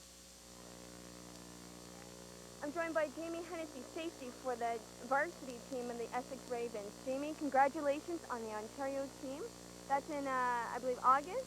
Or July? Early July, yeah. Preparing yourself for that? Yeah, I'm working out off season for that, and practicing. We're practicing about every 3 weeks. And we're looking forward to a big tournament for Ontario, representing Ontario. It's going to be good. Okay, we're going to go back a little in the history, looking back at last week's game when the varsity team played Brampton. They lost 6-0. What were some of the missing components on the field? Well, we didn't show up mentally, and we didn't play our usual physical game, and defense was missing a bunch of starters, and offense just wasn't cutting it, you know. We just weren't there. You know? Well, hopefully they'll change the game today, and we're going to send it back to the booth to Rick. Thank you. And thanks a lot, Raquel, and of course, we hope Jamie a quick and speedy and healthy recovery, as the score is 14-8 in favor of the Sioux Sabercats. And we'll take another quick time out, and when we come back, we'll resume once again with our halftime show. I'm letting Jerry do the grocery shopping. Of course I trust him. Making healthy choices for you and your family can be challenging. That's why the Heart and Stroke Foundation created the Health Check program. The Health Check symbol tells you a product meets nutrition guidelines for healthy eating. You know, Lucy, I'm sure he'll be just fine. I mean, it's not that difficult to make healthy choices. Health Check tells you it's a healthy choice. The Supreme Court. Madam Chief Justice and Justices. 9 judges. We do have to get into the really difficult issues here. This case is a difficult one because of the subject matter. 1 final decision. It is direct liability, it's direct negligence, it's not vicarious. We have here a multiplicity of plaintiffs. Jurisprudence, Saturday at 8 on CFAP.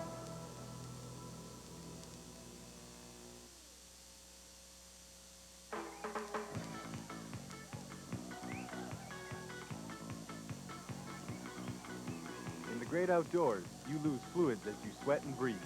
When the body loses more water than it consumes, you are in a state of dehydration. Recognize some of the signs: thirst, dizziness, weakness, headache, confusion. And before heading out, get informed to stay safe. A message from the Government of Canada. Taste is important to this fund, and for me, the price has to be reasonable too. With a wide variety of fruits and vegetables available year-round, you can always find an affordable option. Eating 5 to 10 servings of vegetables and fruit a day as part of a healthy diet could reduce your risk of cancer, heart disease, and stroke. 5 servings could be a meal with salad, potato, side vegetable, and fruit for dessert. It's that simple. Vegetables and fruit. Are you getting enough? And welcome back to Raider Field. Rick Burns alongside Ross Fettigue as our halftime show continues. As you see the score, the upstart Sault Ste. Marie Sabercats with a 14-8 lead over the hometown Essex Ravens. Both teams, as you see, coming into today's game with a 2-1 record. Actually, 4 teams with 2-1 records. Essex, Steel City, Sault Ste. Marie, and London. Lambton and Brantford with a 1-2 record, and Halton and Guelph struggling at 0-3. There you see the other in the the junior division. As that we can update the 4th place Essex Junior Ravens to 2-2. Guelph leads with a 3-0 record, as does Wentworth. Cambridge with 2-1. Essex will now move up with a 2-2 record. Twin Cities 1-2, and Brantford struggling at 0-3. And there you see the offense for these two teams, 27 points per game for the Ravens as opposed to 30 points per game for the Wildcats. But on defense, that's the key, is the Ravens defense only averaging 7 points per game against. That's the best defense in the Ontario Varsity Football League. The Sabercats giving up 23 points per game, and that is where might be their downfall as the season goes along, is their defense. Our next telecast will be Saturday, June the 29th. That's 1 week from tonight at 7 o'clock here at Raider Field. And you can catch all the action live here on the Cogeco Sports Network as Halton will make the trip down the 401 to visit Essex. As you see our halftime once again, 14-8 in favor of the Sioux SaberCats. And just to remind you that we will be showing all 4 of the Ravens home games. The one game, though, will be on a Friday. That will be July 5th and not on Saturday, July 6th. The other 3 home games are on Saturday nights. And but like I mentioned, there is a special Friday night game. That will be July 5th. And I believe that is a 7 o'clock start time as well. So please take note that the one game of our 4-game telecast will be on a Friday, and that will be July 5th, starting at 7 p.m.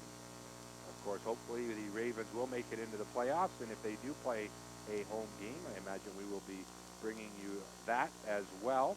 And also look forward in the fall as the Ravens are going to start up a 23 and under team that will start this fall. And you know, check your local listings in that, because I believe we are going to bring you 2 out of their 3 home games. The 3rd game unfortunately falls on Thanksgiving weekend, so that game we won't be bringing to you, but the program director, Rob Skuzlin, was telling me yesterday hopefully we will be bringing the other 2 home games to you. So that should be very interesting, as the Ravens moving up in an age bracket new to the Ravens, as the second half is underway and running straight up the field with a great return and finally brought down at the 36-yard line. And that was number 15, Jordan Scott. So maybe, Ross, you can shed some light onto the situation. I was mentioning a moment ago about the 23 and under team, and that Rob Skuzlin, the program director there at the Cogeco Sports Network, says we're going to do 2 out of the 3. We will probably won't be doing the Thanksgiving weekend game, and that's going to be interesting to the Essex fans here. Well, it's 22 and under team, actually. Oh, I'm sorry. Okay, 22 and under. It's called the Super V, Super Varsity, and we've got a lot of commitments already, and we're really excited to be a first year at it. So it's going to be an interesting experiment. You know, the first year is things like that always are. Yeah, learning process. Yeah, you betcha. But we've got a lot of kids playing for us now, and some kids who haven't been decided where they really want to go to university, particularly if they're looking stateside, and they're going to play for us. And we think that we can be a viable force in the Super V old VFL.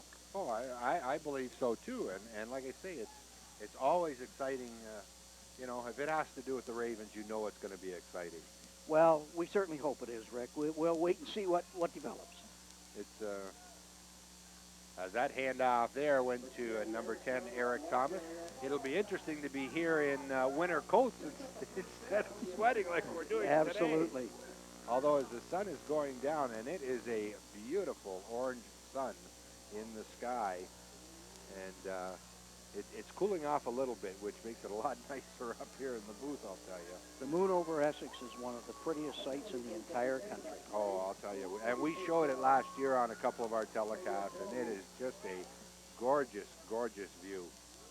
Well, the Ravens didn't start out the way they wanted to again.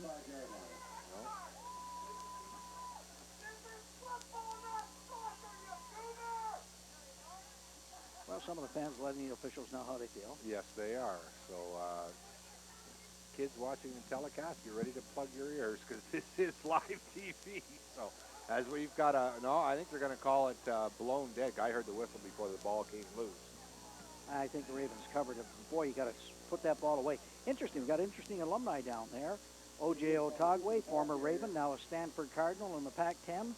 Andrew Brown, now playing for Lafayette, a former Raven. Steve Adamolo, playing soccer down in the States, former Raven. And Dan Lumley, former Raven quarterback, in the crowd tonight. And, of course, he's at the University of Kentucky. And all graduates of that great football program, Herman, run by Harry Lumley. Yep. I'll tell you, Stanford also, as we've got a nice run here. That's number 30, Jordan Gledhill, as he found some opening, and I'll tell you, he creates openings. He is so strong. He's strong. He runs low to the ground, so he's tough to tackle. And because of his size and his strength, people don't want to tackle him. No, they don't want to get in his way. They just don't want to get in his way. They want to get him by the ankle and hope he goes down. But boy, that's just what the Ravens needed. Actually, last year, didn't we nickname him the Bulldog? I believe it was Gledhill. Well, it's appropriate. Because he just puts his head down and goes. And dares you to, like you say, dares you to try and tackle him. Boy, that's a solid run. Yeah, solid run there. That was Colin Cooper, number 88. Getting some fresh legs into this game, and, you know, maybe they're hoping to wear down the smaller Sioux Sabercats. But, boy, this is a good drive so far for the Ravens, and just the way Coach Mills wanted to open the second half. Yeah. Well, they need it. They need the momentum to swing in their favor. Dufour still in at quarterback. Yeah. Little inside handoff, and that's going to gain about 4 on the play. And see who the ball carrier is. Oh, and number 88, once again, that's Colin Cooper. And he looks like another power runner. He carried a few yellow jerseys with him on the way.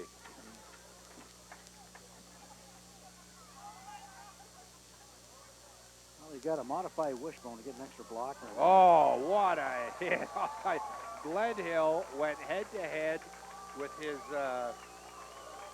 his counterpart, number 30, Jeff Mackey of Sioux, and he just ran over him. Boy, and Eric Valley, who made the final tackle, got racked. Oh. And we've either got a timeout or an official. We got a timeout on the field. I don't know if it's an official's timeout or if we have one of the Sioux Sabercats on the field. It looks like we've got a. There's a few down on one knee, but I don't know if that's injury or what it is, but I don't know. There is a stoppage in play. Yeah, Eric Valley, number 33, just ran off the field. But I don't blame him. He didn't want any more of Gledhill. Oh. But look at this run. He just takes him. Oh, right here. There's the first hit. Look at that. Great hit. Just runs right over him. He just says, get out of my way. And Mary just didn't have any hope whatsoever. And then when he connected with Valley, it was... Senior Eddie, 34, got the helmet of Gledhill as he was going down in, let's say, the soft area. So that might be why there was a timeout. Ding dong. Exactly.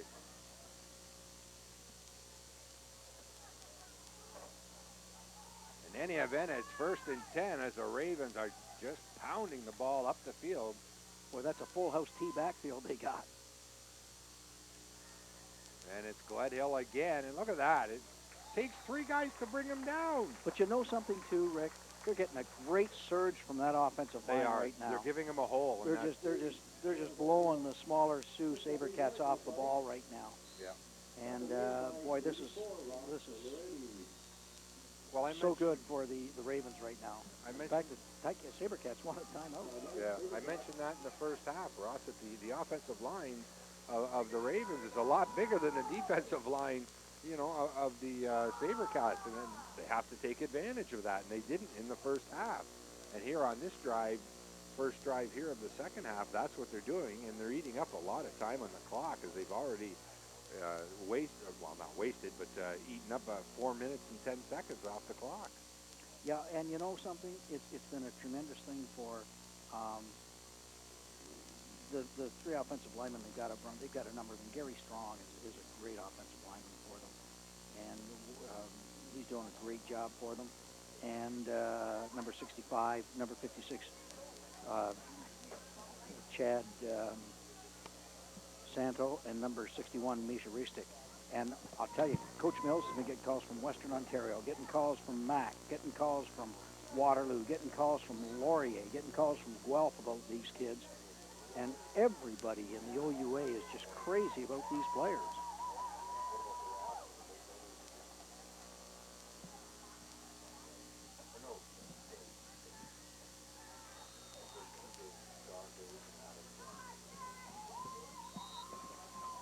That's the first time I think Hans Peterson carried the ball. He carried the ball in that time, but I don't remember him carrying the ball. Is that his first carry tonight? I think it is.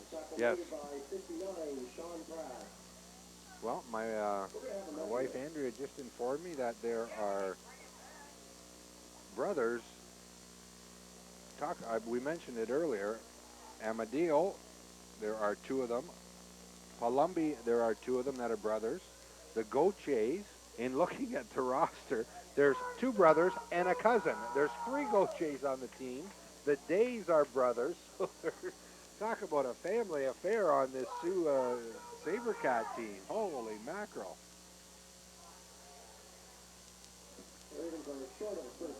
Boy, about an inch short of a first down. Yeah. And I have no idea how many centimeters that is. I guess we don't have to know that for football. You're the teacher. We didn't go to this is showing my age. We didn't go to centimeters till after I was out of school. So. Hey, I was an English teacher, not a math teacher. You know, give me the inches and the yards. Don't give me the centimeters, millimeters, meters, all that stuff. That was interesting. Well, thank you. We got that from the truck. How much again was that? 2.3 centimeters and 1 inch. In 1 inch. Oh, look at that, eh? Talk about a good crew. We mentioned it, and Alex Flamia comes up with it. My. I think they stopped him. I think they did too. Nope, he's giving them the first down. Oh, boy. Wow. What a break for because that was a good stop by the Sioux Sabercats, and that would have been just devastating for the Ravens. Yeah. And 56 in yellow. That is Adam Day. Boy, they can't afford to lose Adam Day. He's been just really playing well for the Sioux Sabercats, and he's been responsible for a lot of those jam-ups in the middle. Yeah. When Essex couldn't run the ball. Well, actually, both Day brothers John Day was the one who made that great reception in double coverage here for their first touchdown. So both Day brothers playing a major factor in today's ball game. But as we mentioned, Adam Day is going off. It doesn't look too bad, and it's glad to see he's walking off under his own power, but he does have to go off, as we mentioned in the first half, with Bernacki, because the training staff did come out. So exactly right. We'll see if he comes back anytime soon. Little inside handoff. Good run again by Colin Cooper. That was a great counter. I'll tell you, they found themselves a good runner in Colin Cooper.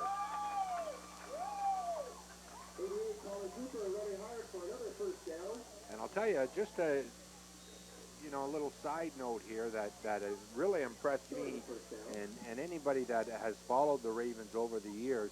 It is such, all over the whole league, they are such good programs that now you've got Sault Ste. Marie in, and they're at a 2-1 record. You've got Ottawa in the other conference, and they're 3-0. So I mean, you've got some great new teams coming into this league and always expanding, and that is great to see. What a great read by Dufour. Beautiful by Dufour. Great read. What a wonderful read by Brian Dufour.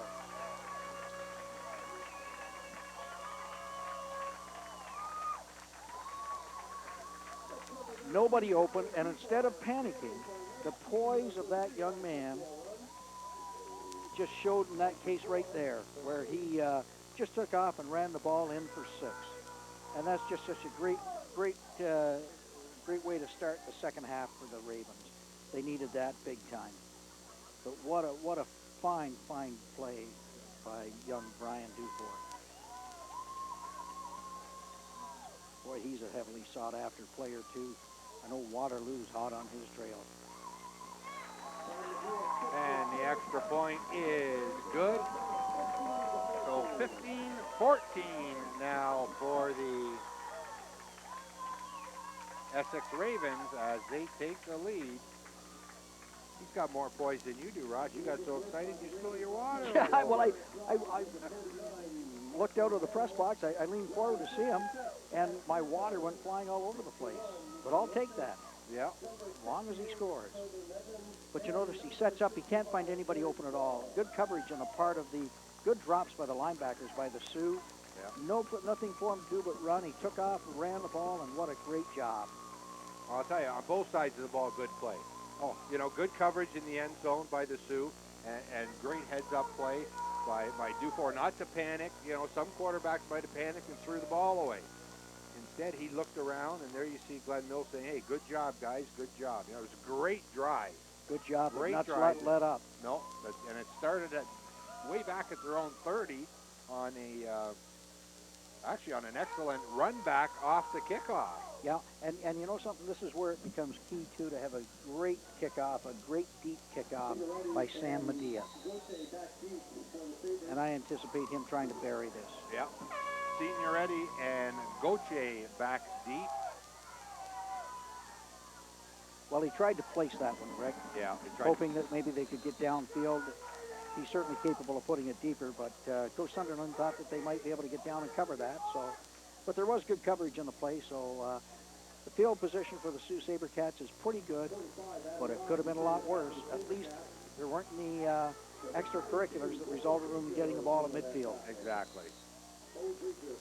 And I'll tell you, I would imagine anyway that was probably the brunt, as you see quarterback Kevin Gallagher warming up, which might mean Essex may try to go to a little bit more of a passing game. Although with that drive, with the way Colin Cooper, Gledhill, and, you know, ran the ball, I mean, they just pounded the defensive line. Well, the Ravens have got three fine quarterbacks, but John Dent is out right now with a broken hand. Yes. But when they've got Kevin Gallagher's no standing quarterback, and so is Brian Dufour is coming into his own, and then they've got Eric Fryer as a backup. So the Ravens are in pretty good shape quarterback-wise. But Kevin Gallagher, certainly it's a different approach, but no drop-off when he goes in. No. When we were talking there before we came on the air, and that is a pitch out. That's number 12. So that's second down that's killing them every time, the Ravens, that is. Yeah. They stack up, you know, they stack them up on the first down, and then on the second down or on the third down, they give them all sorts of room. I don't know if they're coming too hard off the edge and they're going on an inside out. I'll take a look at that with the outside linebackers, because if they're coming inside out, that's going to make it very difficult to shut that down. He's going to get outside. Actually, that was Matt Gauthier, 22, not 12. 12 was the quarterback. So you have both Gauthiers in the backfield.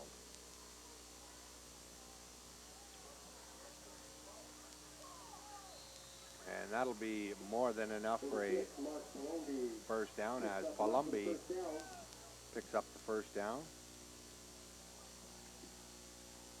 They're just giving up too much yardage on second and third down. Yeah. I'll tell you, though, that Sault Ste. Marie, they have a good ground attack, and they're showing it tonight. Their runners, you know, especially Gauthier and Signoretti, number 34, they both, you know, you got to wrap them up. Now he's finally stopped. That's Josh Gauthier. But, you know, that first tackler had the tackle, and, you know, we mentioned it before. You got to wrap them up, and I think that's what Coach Mills is yelling at now, that, hey. Talk about a tough receiver. You've got a tough receiver like Andy Fantus, number 1 in there, playing a defensive back position, and watch him come up and just stick the guy. Yeah. Fantus, wow, what a player.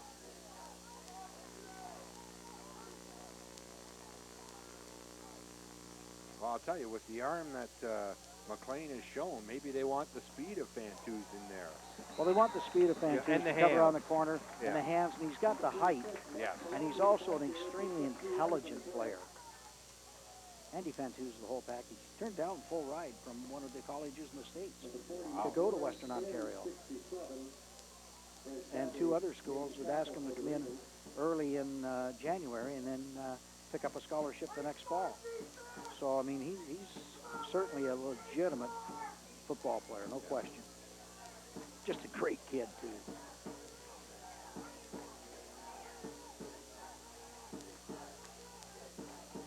Key play, third down. Yeah. Gauthier with the pitch, and good stop there by the defensive line. led by number 53, Rob Gibb, making the initial hit. That time he wrapped up. He held on. There was no way. Rob Gibb that is Gauthier a was flat-out getting anywhere. warrior. Oh. Yep, Medea came in to help out as well, but I'll tell you, Gibb stopped him cold in his tracks, and Medea came in and made sure that he was going down. Gibb isn't a big player, but he plays so big. Yeah. He is just as tough as they come. He's one of those where you say they broke the mold when they made him. Yep. So Fantus and Fantetti back there for the punt return. A couple of sure-handed returners. Yes. Bad snap. Bad snap. Fantetti. Yep, Fantetti takes it at his own 10-yard line. Oh, he's got a blocker in front. That's Fantus that come over to help, and he's going to go all the way. Goodbye. Oh, what a run. No flags. And what a block by Fantus. Wasn't that tremendous? Oh. What a job.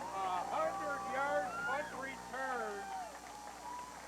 Well, maybe Glenn Mills has found his punt return tandem for this year. What a job by both Fantetti and Fantus.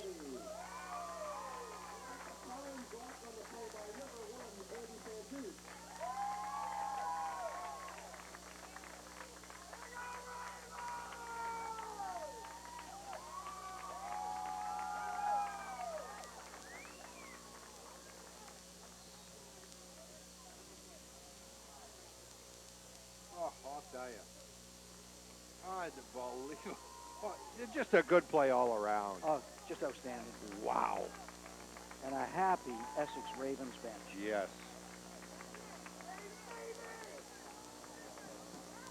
And the sure foot of Medea makes it 22-14. But a long way to go, Rick. We've 4 minutes. 4 minutes left in the third quarter. Here you see the replay.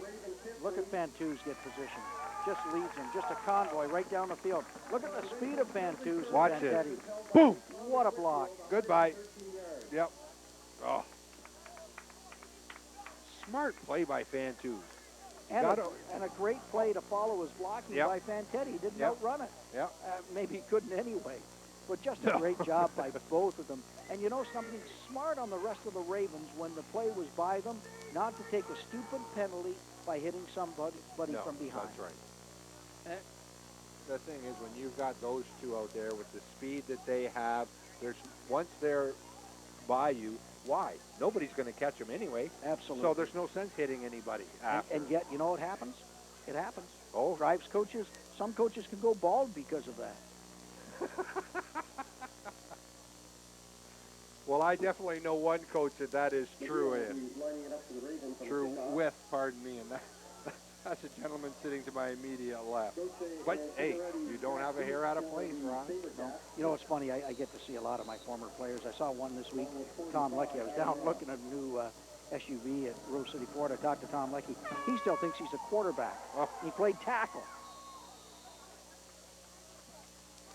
Well, another short, I don't understand the philosophy in this, not with the leg that Medea has. I don't get that either. But you know something, it's funny how kids sometimes think when they get a little older, how their exploits were so good when they were kids. Yeah. But I don't know how you go from being a tackle to a quarterback. Well, you know, like you say, as word gets around, the story gets different, you know, but when it's your story, I don't know. Well, I was there. Come on now, Tom. That's right. Don't lie to me. I was there.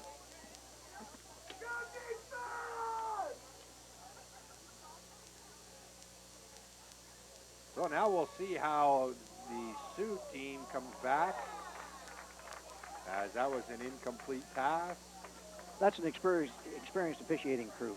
Yep. That defensive back, number 14 for the Ravens, Jeff Collison, had to follow through on the hit because he doesn't know when he hits that kid, boom, boom, if it's going to be a completed pass. No. And that's a good that's a good piece of officiating. Todd Whitehead was all over that one, and it was a good non-call. It wasn't a late hit. It was, you know, and like you say, once you're committed to making the hit, You're not looking to see if the guy catches the ball. Absolutely. You're following through. Josh Gauthier, look out. Oh! Well, we got a penalty coming here. And we may get some more. I don't know what happened there. I didn't see what happened, but Blondie picked up the penalty, I think. I think he speared him. Did he spear him? Yeah. The ball was recovered by the Ravens, but if it's a penalty against the Ravens, it's... Well, the Ravens look happy. It's going to be Ravens ball. It's going to be Ravens I'm ball. not sure what the Maybe call there was was. a change. Maybe one official overruled the other. I don't know. We're going to see the call first and then the replay here, Ross. And well, I'll be interested to see referee McDonald rough play, face mask against the offensive player. Oh, that's okay. a rare call. Really rare. Really rare. Although I've told John McDonald often that he's very there rare. you go. Oh, he's got it by the face mask there. Absolutely. But see, what I thought What is a watch fine this call. guy coming in. Yeah, no. but he hit him with the shoulder. Yeah, no, I thought at first. Well, actually, Jeff Dragic made that call on the sideline. That was Jeff Dragic's call, and that's an outstanding call by Jeff. I thought he led with his head there. Yep. But no, there, I think he had his shoulder. When we see it on slow motion, no, he got him with all shoulder. Yeah. Another fine piece of officiating. Yeah. And Cooper will carry the ball. This time he's backed up. But a good break here for the Ravens as the momentum stays in their favor, and Gallagher is in the game. Well, you know, Gallagher forces the Sioux to see a different look. Yeah. And nothing the matter with that whatsoever. Get a look at the Ravens bench right there. A very relaxed looking Ravens bench right now. Oh, on a reverse. Van-Toos. Van-Toos got some open field. Touchdown. As the Ravens are starting to blow this game open. Trying to settle him down on the bench, keep it under control. Coach Mills will do a real good job of that. One thing Coach Mills has learned over the years is great bench control.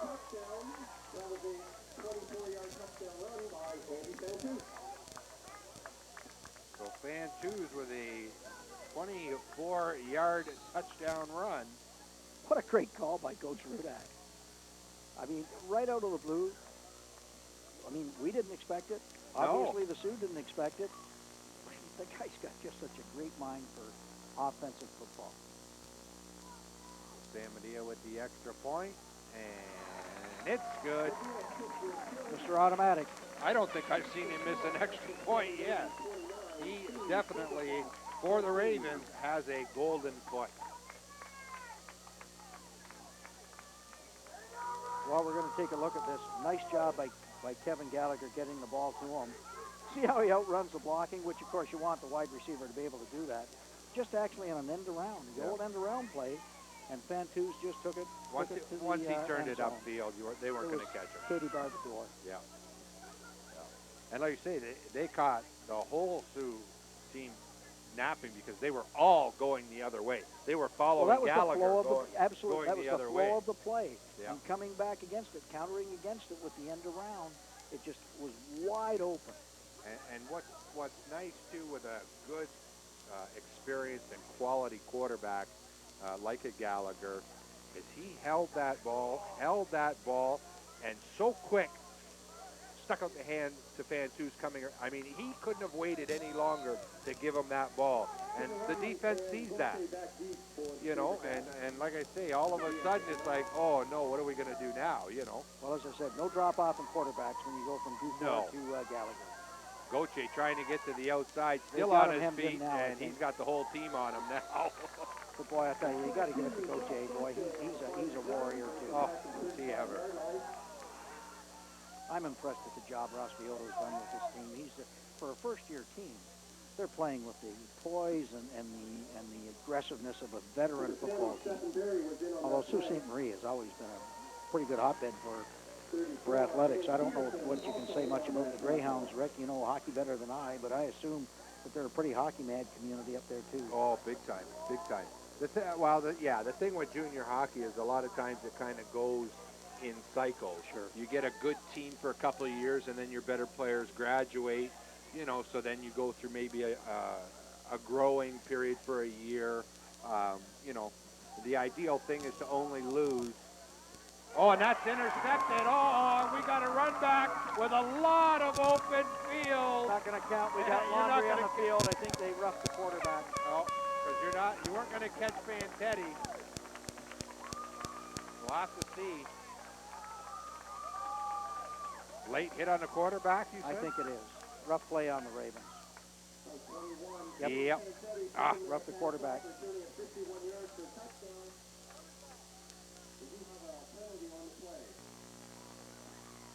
So that will nullify the touchdown.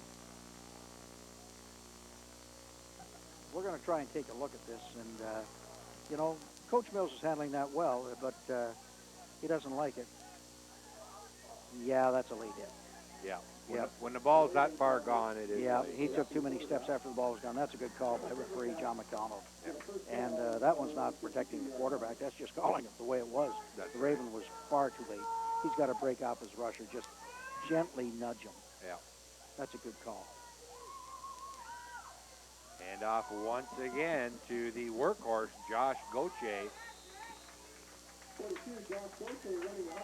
And I'll tell you, they better let him be the first one in the shower and have the cold drink, because he definitely has deserved it for them today.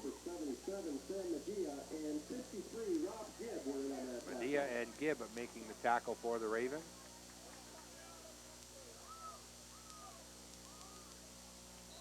So the Ravens, with a minute to go here in the third quarter, lead 29-14, and if they would have been allowed to keep that touchdown without that penalty, that would have really blown this game wide open and put a lot of pressure on this Sabercat team.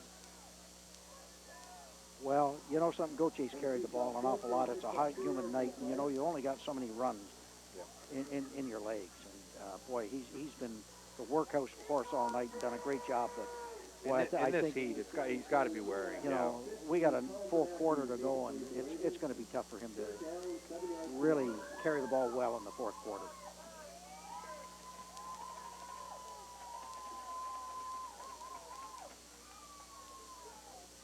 "20 seconds now left, so for all intents and purposes, this should probably be the last play of the third quarter." Oh, he's getting pressure. Oh, a slip and fall, but he's still going to get more pressure. Oh, almost intercepted. That was number 35, Jordan Blondie.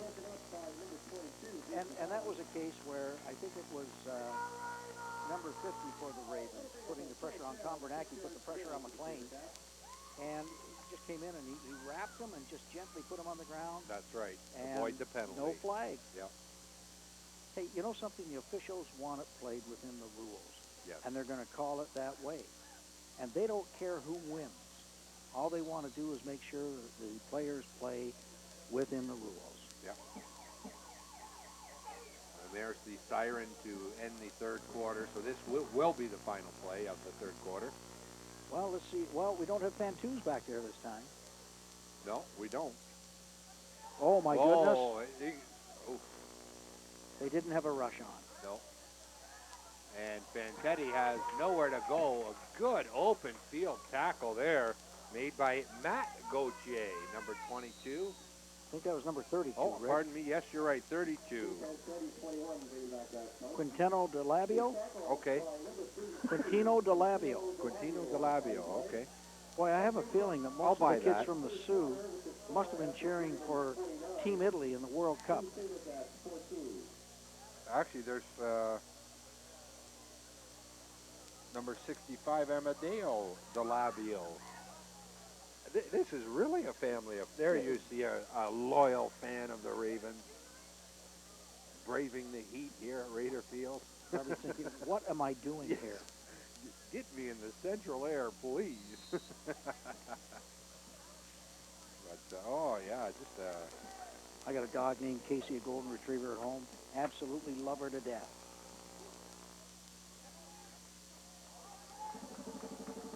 Boy, that's a nice play. Watch the stiff arm now. Don't want a face mask. Yeah. number 81, Rick. Yep, Mike Harrington. Real fine receiver out of Assumption, one of Joe DeMore's kids. And he also is a fine basketball player. Plays basketball for Paul Levac. Actually, you had mentioned earlier one of the alumnus here going to Stanford.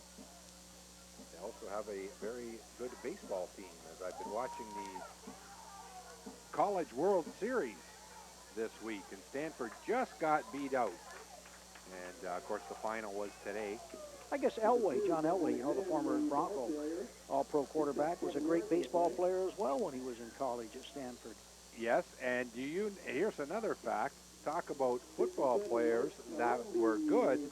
Don Mattingly of the Yankees, formerly of the Yankees, who is retired. And first baseman. Yeah, I'm not sure if he's in the Hall of Fame yet, but he will be. Do you know that that year he was drafted, Dan Marino was drafted ahead of him? I didn't know that. Yes. So Marino, and I believe, I'm not sure if Elway was in that draft as well.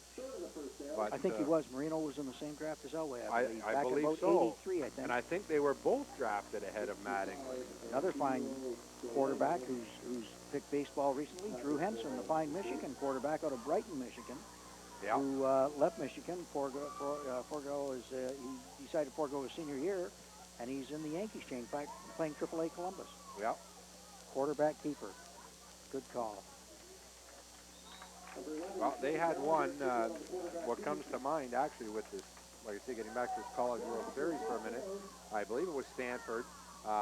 They had their shortstop, I believe, was drafted by the Los Angeles Dodgers, and instead of going to the Dodgers, wanted to finish his schooling. And do you know how bad the Dodgers wanted him? They got a knock on their door at home. They opened the door, and who's standing there? Tommy Lasorda. Wow. And they still told him no. He wants to finish his schooling. What a play by Gallagher. Oh, Gallagher. Oh, and a nice catch as well by Fantus, and he's still going. He's got some blockers. Oh, and he's going to go all the way. They're not going to catch him. Fantus with a fantastic You run. are looking at the #1 high school receiver out of Chatham, in Canada, out of Chatham, John McGregor High School in Chatham. He is absolutely the best. He is a great, he played on their basketball team, their OFSA basketball team. And he is just a complete, they just don't get any better. I don't know if the Ravens have ever had a better player. Well, they've had some great ones. And we mentioned some tonight, O.J. Otagwe, Thomas Whitfield, but this kid right now, oh, he's electric. I have a feeling Larry Haler would love to see a tape of this game. Yes. The Western Mustang football coach.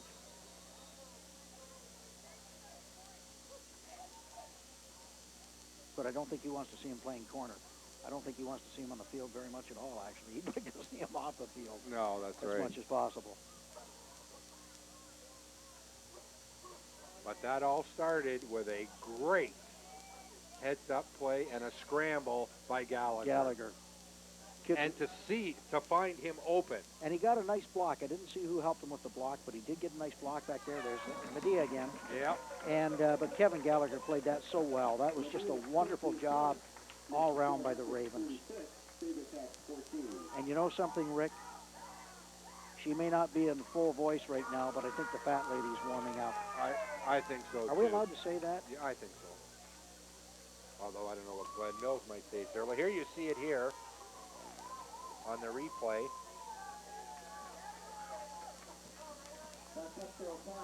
I can't believe he got away from the guy who had him by the ankle. He's just so athletic. Oh, unbelievable. Just so athletic. Just a fantastic play all the way around. Oh, my goodness. Oh. Well, the Ravens have blown it wide open now, Rick. Yes.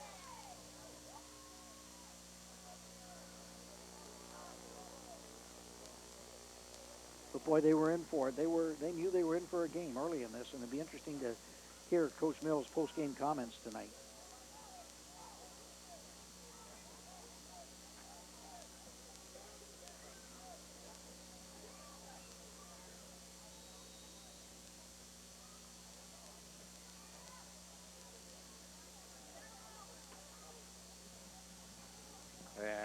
play there as we're writing our stats down here.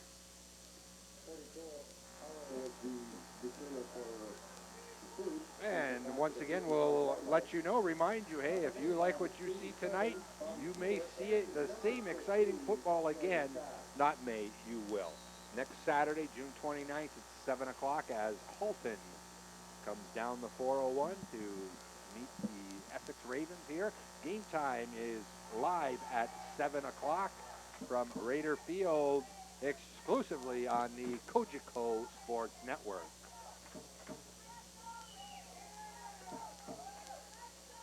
McLean hands the ball off inside to Palumbi. Running hard for a 7-yard gain.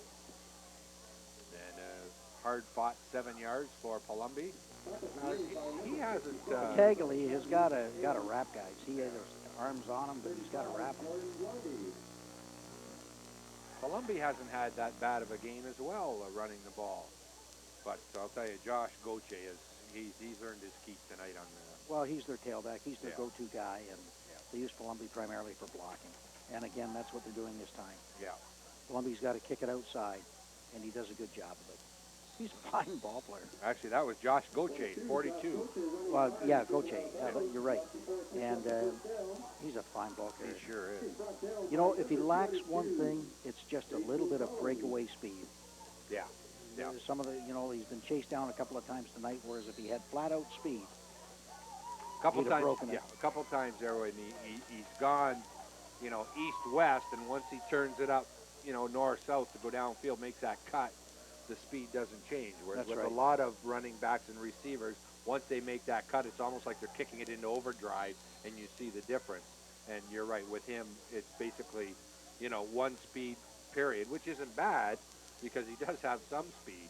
Like you say, when you got defenders closing in on you, and we saw it there 2 minutes ago with with Fan 2, he just broke away and just blew by everybody. They weren't going to get him. Nobody was going to get him. No. Of course, we've been spoiled the last few years with guys like Fan 2s, Fan Teddy, and of course Thomas Whitfield. I like being spoiled that way. Oh, I do too. I just love it. Goche again, I think, isn't it? Yeah, Goche again on the outside. Boy, he's elusive. Good ball player. Yeah. But you know something? Coach Mills is going to be very much less than happy with the yardage his team has given up tonight. Yeah, they have. They've given up a lot. It's going to be another first down. I got a feeling they're going to practice against the run this week. Well, it's close to a first down. This is going to be a real key stop because if they, although I think with the time on the clock and the score what it is, and the field position, I think they're in 4-down territory right now.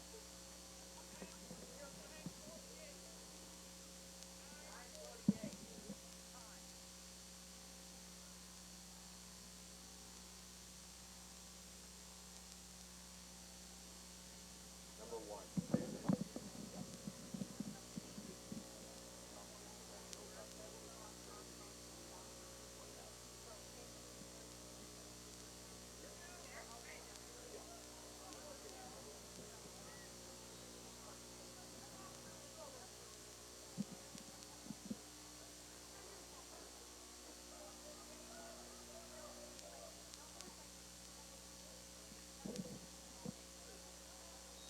They just did get enough for a first down.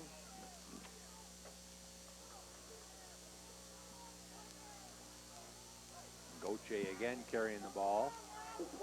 And the Sioux with 9.5 to go are going into their hurry-up offense they're down by 22 points. Yeah, so. there's no quitting this team, though, is there? Oh, no, there isn't. And that's a lot of, a lot of kudos to head coach Ross Vioto.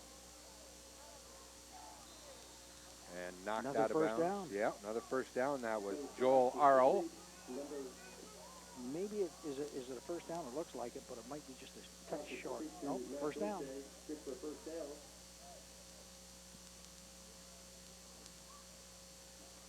It'll be 1st and 10 from about the 15-yard line.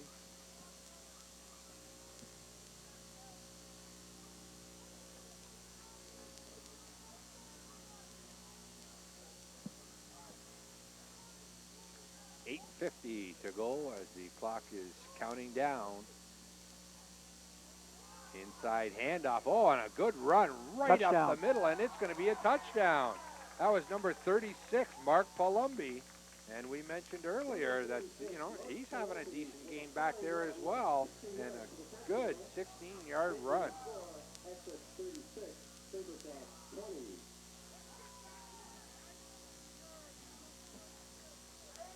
You know, it'd be my guess they might go for 2 here.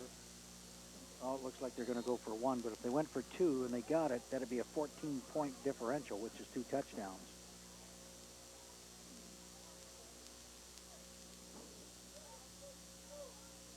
I'd be going for 2, but well, they were successful earlier, so yeah. I'm surprised.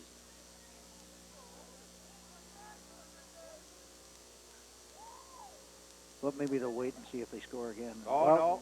That's right. Fake the throw. Intercepted. And that's number 14, Jeff Collinson. And they're not going to catch Collinson.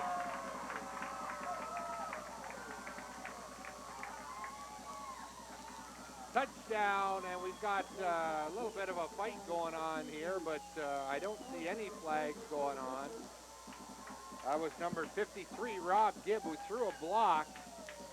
Well, he was doing a little extracurriculars afterwards. He sure and he could have been thrown. Flag could have been thrown on that one. I'll tell you, I saw him throw a couple punches. But that's Gibber.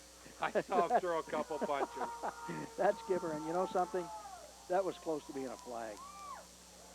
Now, they're going to talk this over. If that's returned on a convert, that should be 2 points for the Ravens. But looks like there must have been a flag on the field somewhere. I didn't see one anywhere. Well, I was too busy watching Rob Gibb. I was too. Well, they're going to count the touchdown. Well, the convert, but I'm not sure. Convert. I think what they're going to do is give 2 points to the Ravens for running it back and then penalize them on the kickoff. Is that all it is? 2 points after a run like that?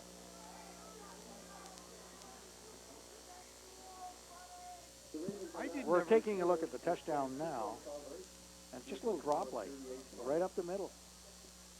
The defensive line didn't pinch down, and guy just took it right up the center.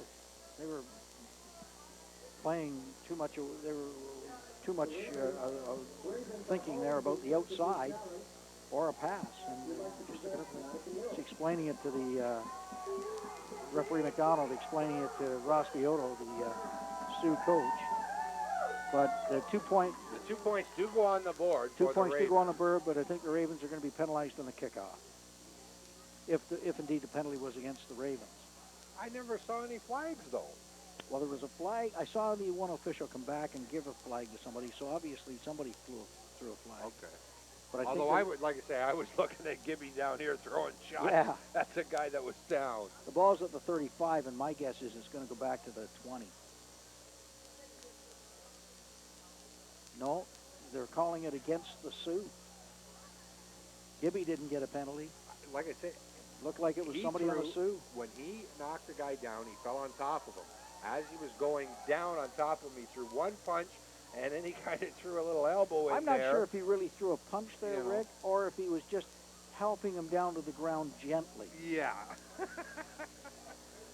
I don't... He was telling him, you stay down, buddy. You know, I don't like to think that Rob would punch somebody. No, he's not a dirty guy, is he? You know something? He isn't. But, you know, in any contest, you can get a little excited. Is Cam Jansen dirty? Okay. Didn't mean to do that. Let's just say he's very excitable. Okay. As Davin McMahon takes the kickoff. Cam's a good guy. I was supply teaching at Riverside this year, and he's in one of my classes.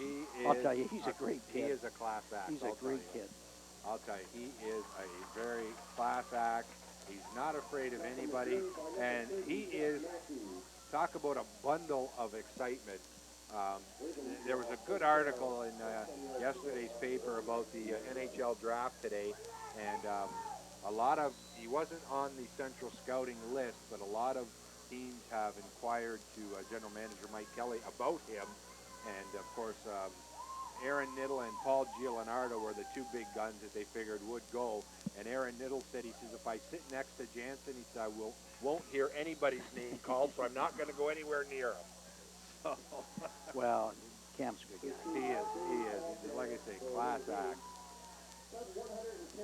Well, it'll be interesting to see what the philosophy of Coach Mills is now. He ran that ball to no good effect. And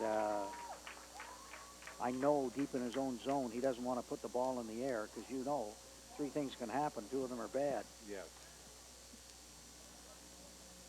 But boy, when you got Fantuz out there.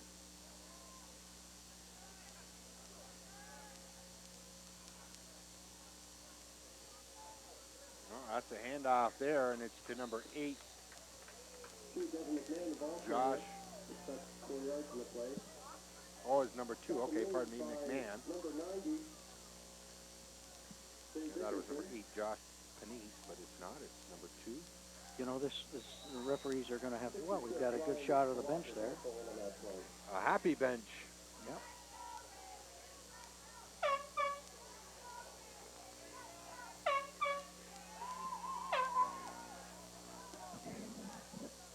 Number 28 right there. I don't see him listed on our program, do you? No, I don't either. Number 28, no. I know there were a few lineup changes, but none of them were supposed to be 28. Number 20, Stephon Barry, and he's one of the junior varsity players who's dressed for this game. So is number 28, but there's no listing there. No, That's just Darrell Townsend. Wow, I've got dangerous. I've got him as 27 on my list, Yeah. but well, I don't know who it is. I can't tell from here. Boy, that was dangerous. Fantuz is looking around thinking, that ball didn't get close to me. So they'll have to punt it away with. Good look at a reasonably happy bench right now, but they don't want to become complacent. No. No, well, this Sioux team is, they've proven already that they can strike in a hurry. Especially with the arm of McLean. It's going to bounce, be a favorable bounce. Goes out of bounds, no return. Yeah. Ravens will take that. Yeah, at the 45-yard line, about 45.5-yard line of the SaberCats. Well, I tell you, Josh Gauthier is a ball player.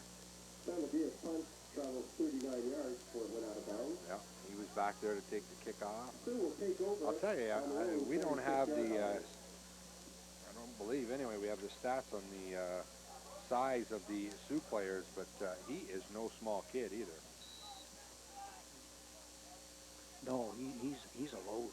He's got some good size for, and you know, halfway decent speed. Like you say, he doesn't have the breakaway speed, but he's not a bad runner. And I'll tell you, he throws some hits too when guys go to tackle him. He sure does. You know, we mentioned it earlier about Gledhill for the Ravens. This Josh Gauthier is the same way. That's an incomplete pass. Again, another hurry. McLean had to hurry that one a little bit, but I think he should have completed that one. Second down, SaberCats.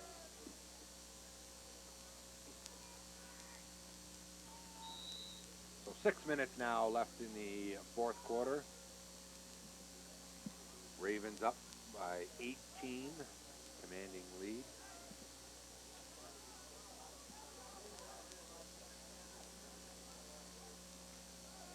McLean back to pass from the shotgun position.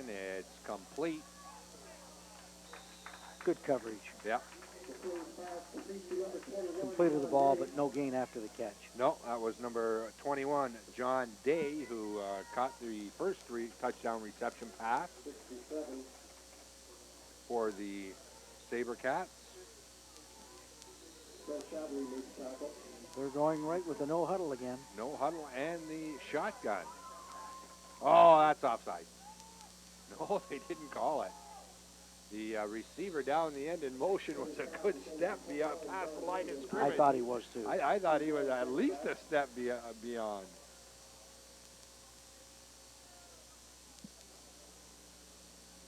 But no call, and that'll bring up a 4th down and 6. Here, let's see it on the replay here as we'll see our great camera crew. Watch the guy in motion. Oh, no. Good non-call. No, good non-call. The ball was in movement as he got to the line of scrimmage. Yep. Good non-call. Oh, they let him go, but look out. And the pass is complete, but that's still going to be a 10-yard loss. Actually, 15. Ravens taking over on downs? Yep, that was a 4th down play. Well, they have to now. You know, 4.5 to go, and they're down by 18. They have to take chances. And once again, Rob Gibb. Yeah. Well, Ross, are you proud of me? I haven't called them the Wildcats all night long. Well, you just did. You know why I haven't? I just didn't know. Because every time I go to say their name, I look down on the sheet and read Sabercats. Well, nice to. Oh, that's the American spelling of Sabercats. That's E-R, not R-E. Yes. Well, there is a Sault Ste. Marie, Michigan. Yes, there is. Actually, I believe it's right across. Right across it. Yeah. If my geography is correct, which it wasn't in school. It might be now, but it wasn't in school.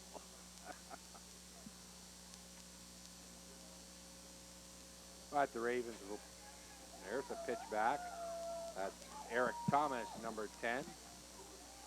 And they'll definitely leave the ball on the ground and eat up the clock. They're gonna keep running. They're gonna run it out. Yep.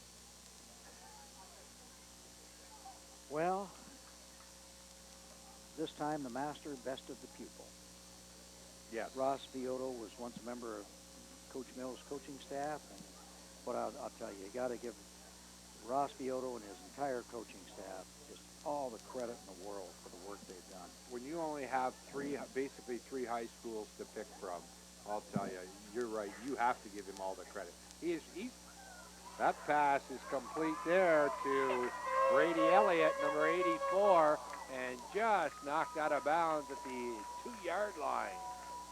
Good run after the reception, and well, we both just said they'll probably keep it on the ground and run out the clock. Surprise. Yeah, although, you know, they're taking out fan twos now. Thank you. I'm getting messed up with all my papers here. Taking out fan twos. Oh, that's a block from behind they missed. Whoa. Ravens were lucky on that one that nobody saw that. Yeah. So it'll be 1st down and 2 for a touchdown. He's in. Yep. That's 88, Colin Cooper.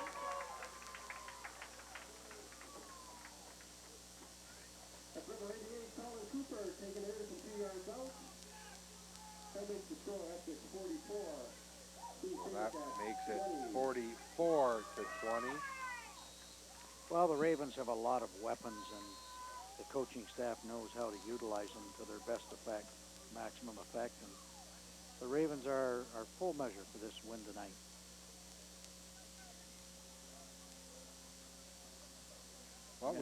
Well, the Sabercats have done a great job, obviously, as the game went along.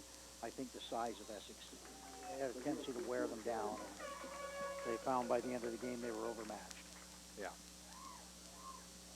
So the extra point is good to make it 45. We'll look at the touchdown here to make sure there wasn't a tandem buck in there. No, there wasn't. I thought he might have gotten pushed a little bit from behind, the old tandem buck play, which is illegal. But that was just a good surge by the front wall, and an easy score for the Ravens. Yeah. And, you know, we mentioned in the opening that maybe the downfall of the Sabercats is the defense a little bit, the points against. You know, coming into tonight's game. They had scored 90, which is good for 3 games. You know, you're averaging 30 points a game. Sure. But you're also giving up 70 points in 3 games, you know. So you want to see the for and against differential a lot more than just 20 points. Sure. You know, whereas the Ravens, 83 and then only 21 points against, and they were shut out last week. That's 83 points in 2 games. Yes. And now they're up over the 100-point mark. You know, actually right now they're at 128. You know, in 3 games. Like that's just phenomenal offense. But you know, since the defense was bending a lot tonight, it didn't break apart. That's right. And in the second half, they came out and put together a much better half. Well, it must have been the golden tones of Coach Glenn. You know, Glenn has matured as a coach so much over the years, and you know he's very much under control, but he can still get his point across very forcefully when he has to. Yep. Well, we saw that with Misha Ristic in the first quarter when he took that dumb penalty. And, of course, you didn't see it on TV, which was a good thing, but Glenn Mills really gave him the gears. And, well, they had a quiet conversation. Yeah. A little bit one-sided. Yes. I think if Misha was smart, I wouldn't even have said okay. Just look at him and listen. That's all he did. Yeah.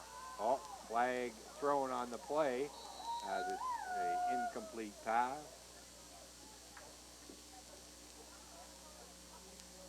Boy, I'll tell you, I'm impressed with McLean's arm. That kid's got a nice arm. He sets up nicely and he delivers the ball well. I'll tell you, he's thrown it 30, 35 yards down the field consistently. And what is nice is a nice tight spiral. He was throwing that one to Kyle Gauthier, and he's a fine receiver, but I don't know if he lost that one in the lights. He just looked a little bit disoriented out there. Yeah, I thought he was going to run under it, but... they took this penalty. It's interesting they take this penalty, 5-yard penalty, and gave him another shot. We'll see if they get more than 5 yards on it. Coach Mills is feeling very territorial tonight. Yeah.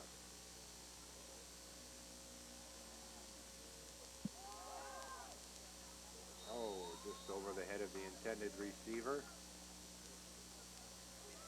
Well, he's in a quasi-prevent defense right now, and he's dropping at least 7 or 8, well, 5 or 6 people every play, up to 7 people every play. And basic thing he's telling them is, keep it in front of you. Don't let it get outside of you. Keep it in front of you. In hockey, this would be known as the Sioux being forced to open things up. And that's the run that isn't going to do them any good. They have to get points and get them in a hurry. They've got to get into the end zone right away. Yeah. And that pass is intercepted by number 72, Drager. Bo Drager. He's a safety, and he just played that beautifully. But again, they're dropping so many people. It's it's very difficult for McLean to find somebody who's going to be open without having a green shirt around him. That's just a great job of coverage. Yeah. And as we said, when you throw a ball, 3 things can happen. 2 are bad: interception or incomplete. And what a fine job. Yeah. You see, he rolls to his left, not pressured at all. He just good anticipation. He just stepped up and intercepted. Yeah. Just didn't see Dreger step into the play. Just didn't see him. No. Boy, they're still passing. Absolutely surprised by this. And that's number 84, Brady Elliott. The new quarterback is Eric Fryer. Well, I'm not sure I understand this. Running the score up? Yeah, looks like it. I'm not sure what the point is. But I don't either. You don't have to score them again. No. I mean, you got a 25-point lead with under a minute to go. I think But I'm not on the sideline. No, no. But they do have their third string quarterback in. Maybe they want to see what he can do. They've got a lot of reserves in. And, you don't want to send in Eric Fryer as quarterback and not give him a chance to throw the ball. No, that was... So there's not, if you got your first string quarterback in and you're throwing the ball, but you got your third string quarterback in there, you've got reserves at the receiver position. Fantus is not in there. Many of the starting offensive line aren't in there. Well, that was Pedersen who carried the ball, and that's his first action of the night as well. So I think it's the second carry of the night. That's it. And so as a result, you can opposing coaches don't get too excited when they know you're using reserves. Yeah. And that's the game. Yep. So McMahon. That's a good job by the Ravens. And something, they're not running up the score when they do that. No. So the final score here at Raider Field. Good thing I wrote it down. They shut the scoreboard off on me. But the final score is the Essex Ravens 45, the Sioux Sabercats 20, as both teams coming into tonight's contest, as we mentioned on numerous occasions, with a similar 2-1 record. And the Sioux Sabercats will drop to 2 and 2, and the Ravens will go to 3-1. As we mentioned, our next telecast will be next week against Halton, so be sure to tune in to that contest, as the 3-1 Ravens will look to up that record to 4-1. A very good ball game here tonight. A bit of a slow start for the Ravens, as at the half they it was just it was 29-14, it was 14-8 in favor of the Sabercats, but then the Ravens just exploded here in the second half.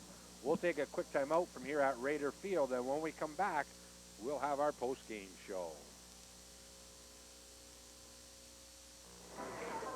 I'm letting Jerry do the grocery shopping. Of course I trust him. Making healthy choices for you and your family can be challenging. That's why the Heart and Stroke Foundation created the Health Check program. The Health Check symbol tells you a product meets nutrition guidelines for healthy eating. Lucy, I'm sure he'll be just fine. I mean, it's not that difficult to make healthy choices. Health Check tells you it's a healthy choice. The Supreme Court. Madam Chief Justice and Justices. 9 judges. We do have to get into the really difficult issues here. This case is a difficult one because of its subject matter. One final decision. It is direct liability, it's direct negligence, it's not vicarious. We have here a multiplicity of plaintiffs. Jurisprudence. Saturday at 8 on CFAP.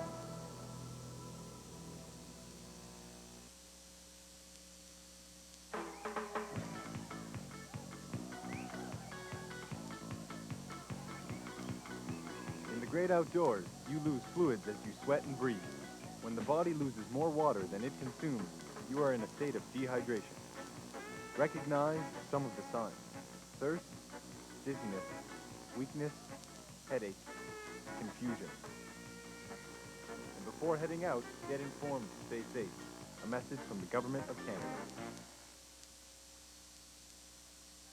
Taste is important to this fund, and for me, the price has to be reasonable too.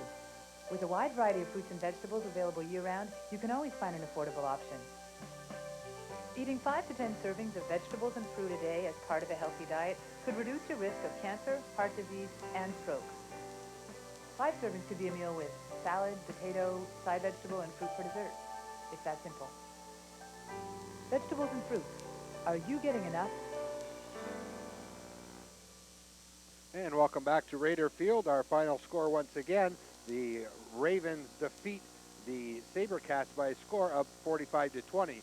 We have Raquel down on the field with our player of the game, number 1 for the Ravens, Andy Fantus. Raquel? Today's player of the game is wide receiver Andy Fantus. Andy, let's talk briefly about those 2 touchdowns you had in today's game.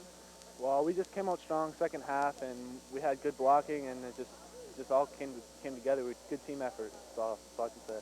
Congratulations, Andy. We're going to send it back up to the booth to Rick. Okay, thanks a lot, Raquel. And Andy, obviously not that much of a talker, as that was a quick one. And we'll have Ross Pettigrew with head coach Glenn Mills in a minute. But once again, our final score, the Essex Ravens 45, the Sioux Sabercats 20. And now it looks like Ross has Glenn Mills ready to go. So let's go. No, he's not ready just quite yet. And, okay, there we go. So we'll go on back down to the field and Ross Pettigrew with Glenn Mills. Ross? Well, I'm standing here with Coach Mills, a very happy Coach Glenn Mills after tonight's game, but you made it tight for a while. Why the suspense? I'm not sure. Our kids come on a little bit flat the first half. Decided to show up the second half, play a little bit better football, and obviously, we got this thing going in the right direction again. Well, I noticed that one of your players, and I don't want to mention Misha by name, took a rather, shall we say, careless penalty, and I noticed you had a talking to with him. What'd you tell him? Oh, without question. We talked about what it's going to take to win this football game and to win this league, and that's going to be obviously, no careless penalty. I mean, he took a crazy penalty for saying stuff he probably shouldn't be saying, and it's just unacceptable when you're playing in this league and at this level. And what can you say about Andy Fantus and Steve Fantetti and some of the other players that just played so well tonight? Oh, without question. And that's why those kids are on Team Ontario. Every time they touch the ball, they can make something happen, and it's an absolute pleasure to watch them play. Well, now you've got to get ready for next week. You've got a big game next week. You're back here. You're playing Halton. What's it look like for next week? How are practices going to be next week? Because I know this week they weren't a lot of fun. Hey, we're going to stay right after this thing, and we're not going to take our foot off the gas and just keep it rolling and, stay after. We've got a title to win, and that's what our goal is this year, and that's what's going to be acceptable. Well, Coach Mills, congratulations, Glenn, on a great victory, and I know you're just going to hope it keeps rolling next week. I hope so. Thank you. Appreciate it. Thanks, Ross. Oh, nice handoff. You sure you weren't a quarterback? Never. Never. So we saw a great game on our opening of the Ravens telecast. As we mentioned, we will be bringing you all 4 Ravens home games. The one, as we mentioned before, please take note, will be a Friday night instead of Saturday. That will be July 5th. And interesting, first time we saw the Sioux, it's their first year in the league. And I'll tell you, even though they lost by 25, this is a good Ravens ball club. And I was impressed with the way the Sioux played. The Sioux did a great job. You got to commend, as we mentioned during the telecast, Ross Dioto and their entire coaching staff and the kids who played their hearts out. And as we said, there was no quit in them, and the Ravens were tested. They didn't break it open until, well, middle of the third quarter, and it was a crapshoot until then, Rick. Oh, definitely. And we did pick Andy Fantus as the player of the game, and you'll see that as our telecasts go along. We will be interviewing the player of the game each game on our telecast, so, hopefully that will give the players a little bit of incentive, to put a little extra into it. But you have to give honorable mention to Josh Gauthier for the Sioux Sabercats. Just a phenomenal running back, and he showed it tonight. He's an outstanding player, and boy, I'll tell you, there are a lot of universities going to be going after that young man. Oh, definitely. And of course, also to Steve Fantetti, who had another fantastic game for the Ravens. So it was a tough call, but we kind of leaned towards Fantus. But honorable mention to the other two, and we could probably mention half of the team for both teams, as everybody played an exceptional game. So our final score, once again, here from Raider Field, the Ravens moved to a record of 3-1 with the defeat over the Sioux Sabercats by a score of 45-20. On behalf of Jim Bushman, our director and the producer out in the truck, Ross Pettigrew, my partner, I'm Rick Burns. We'll see you next week.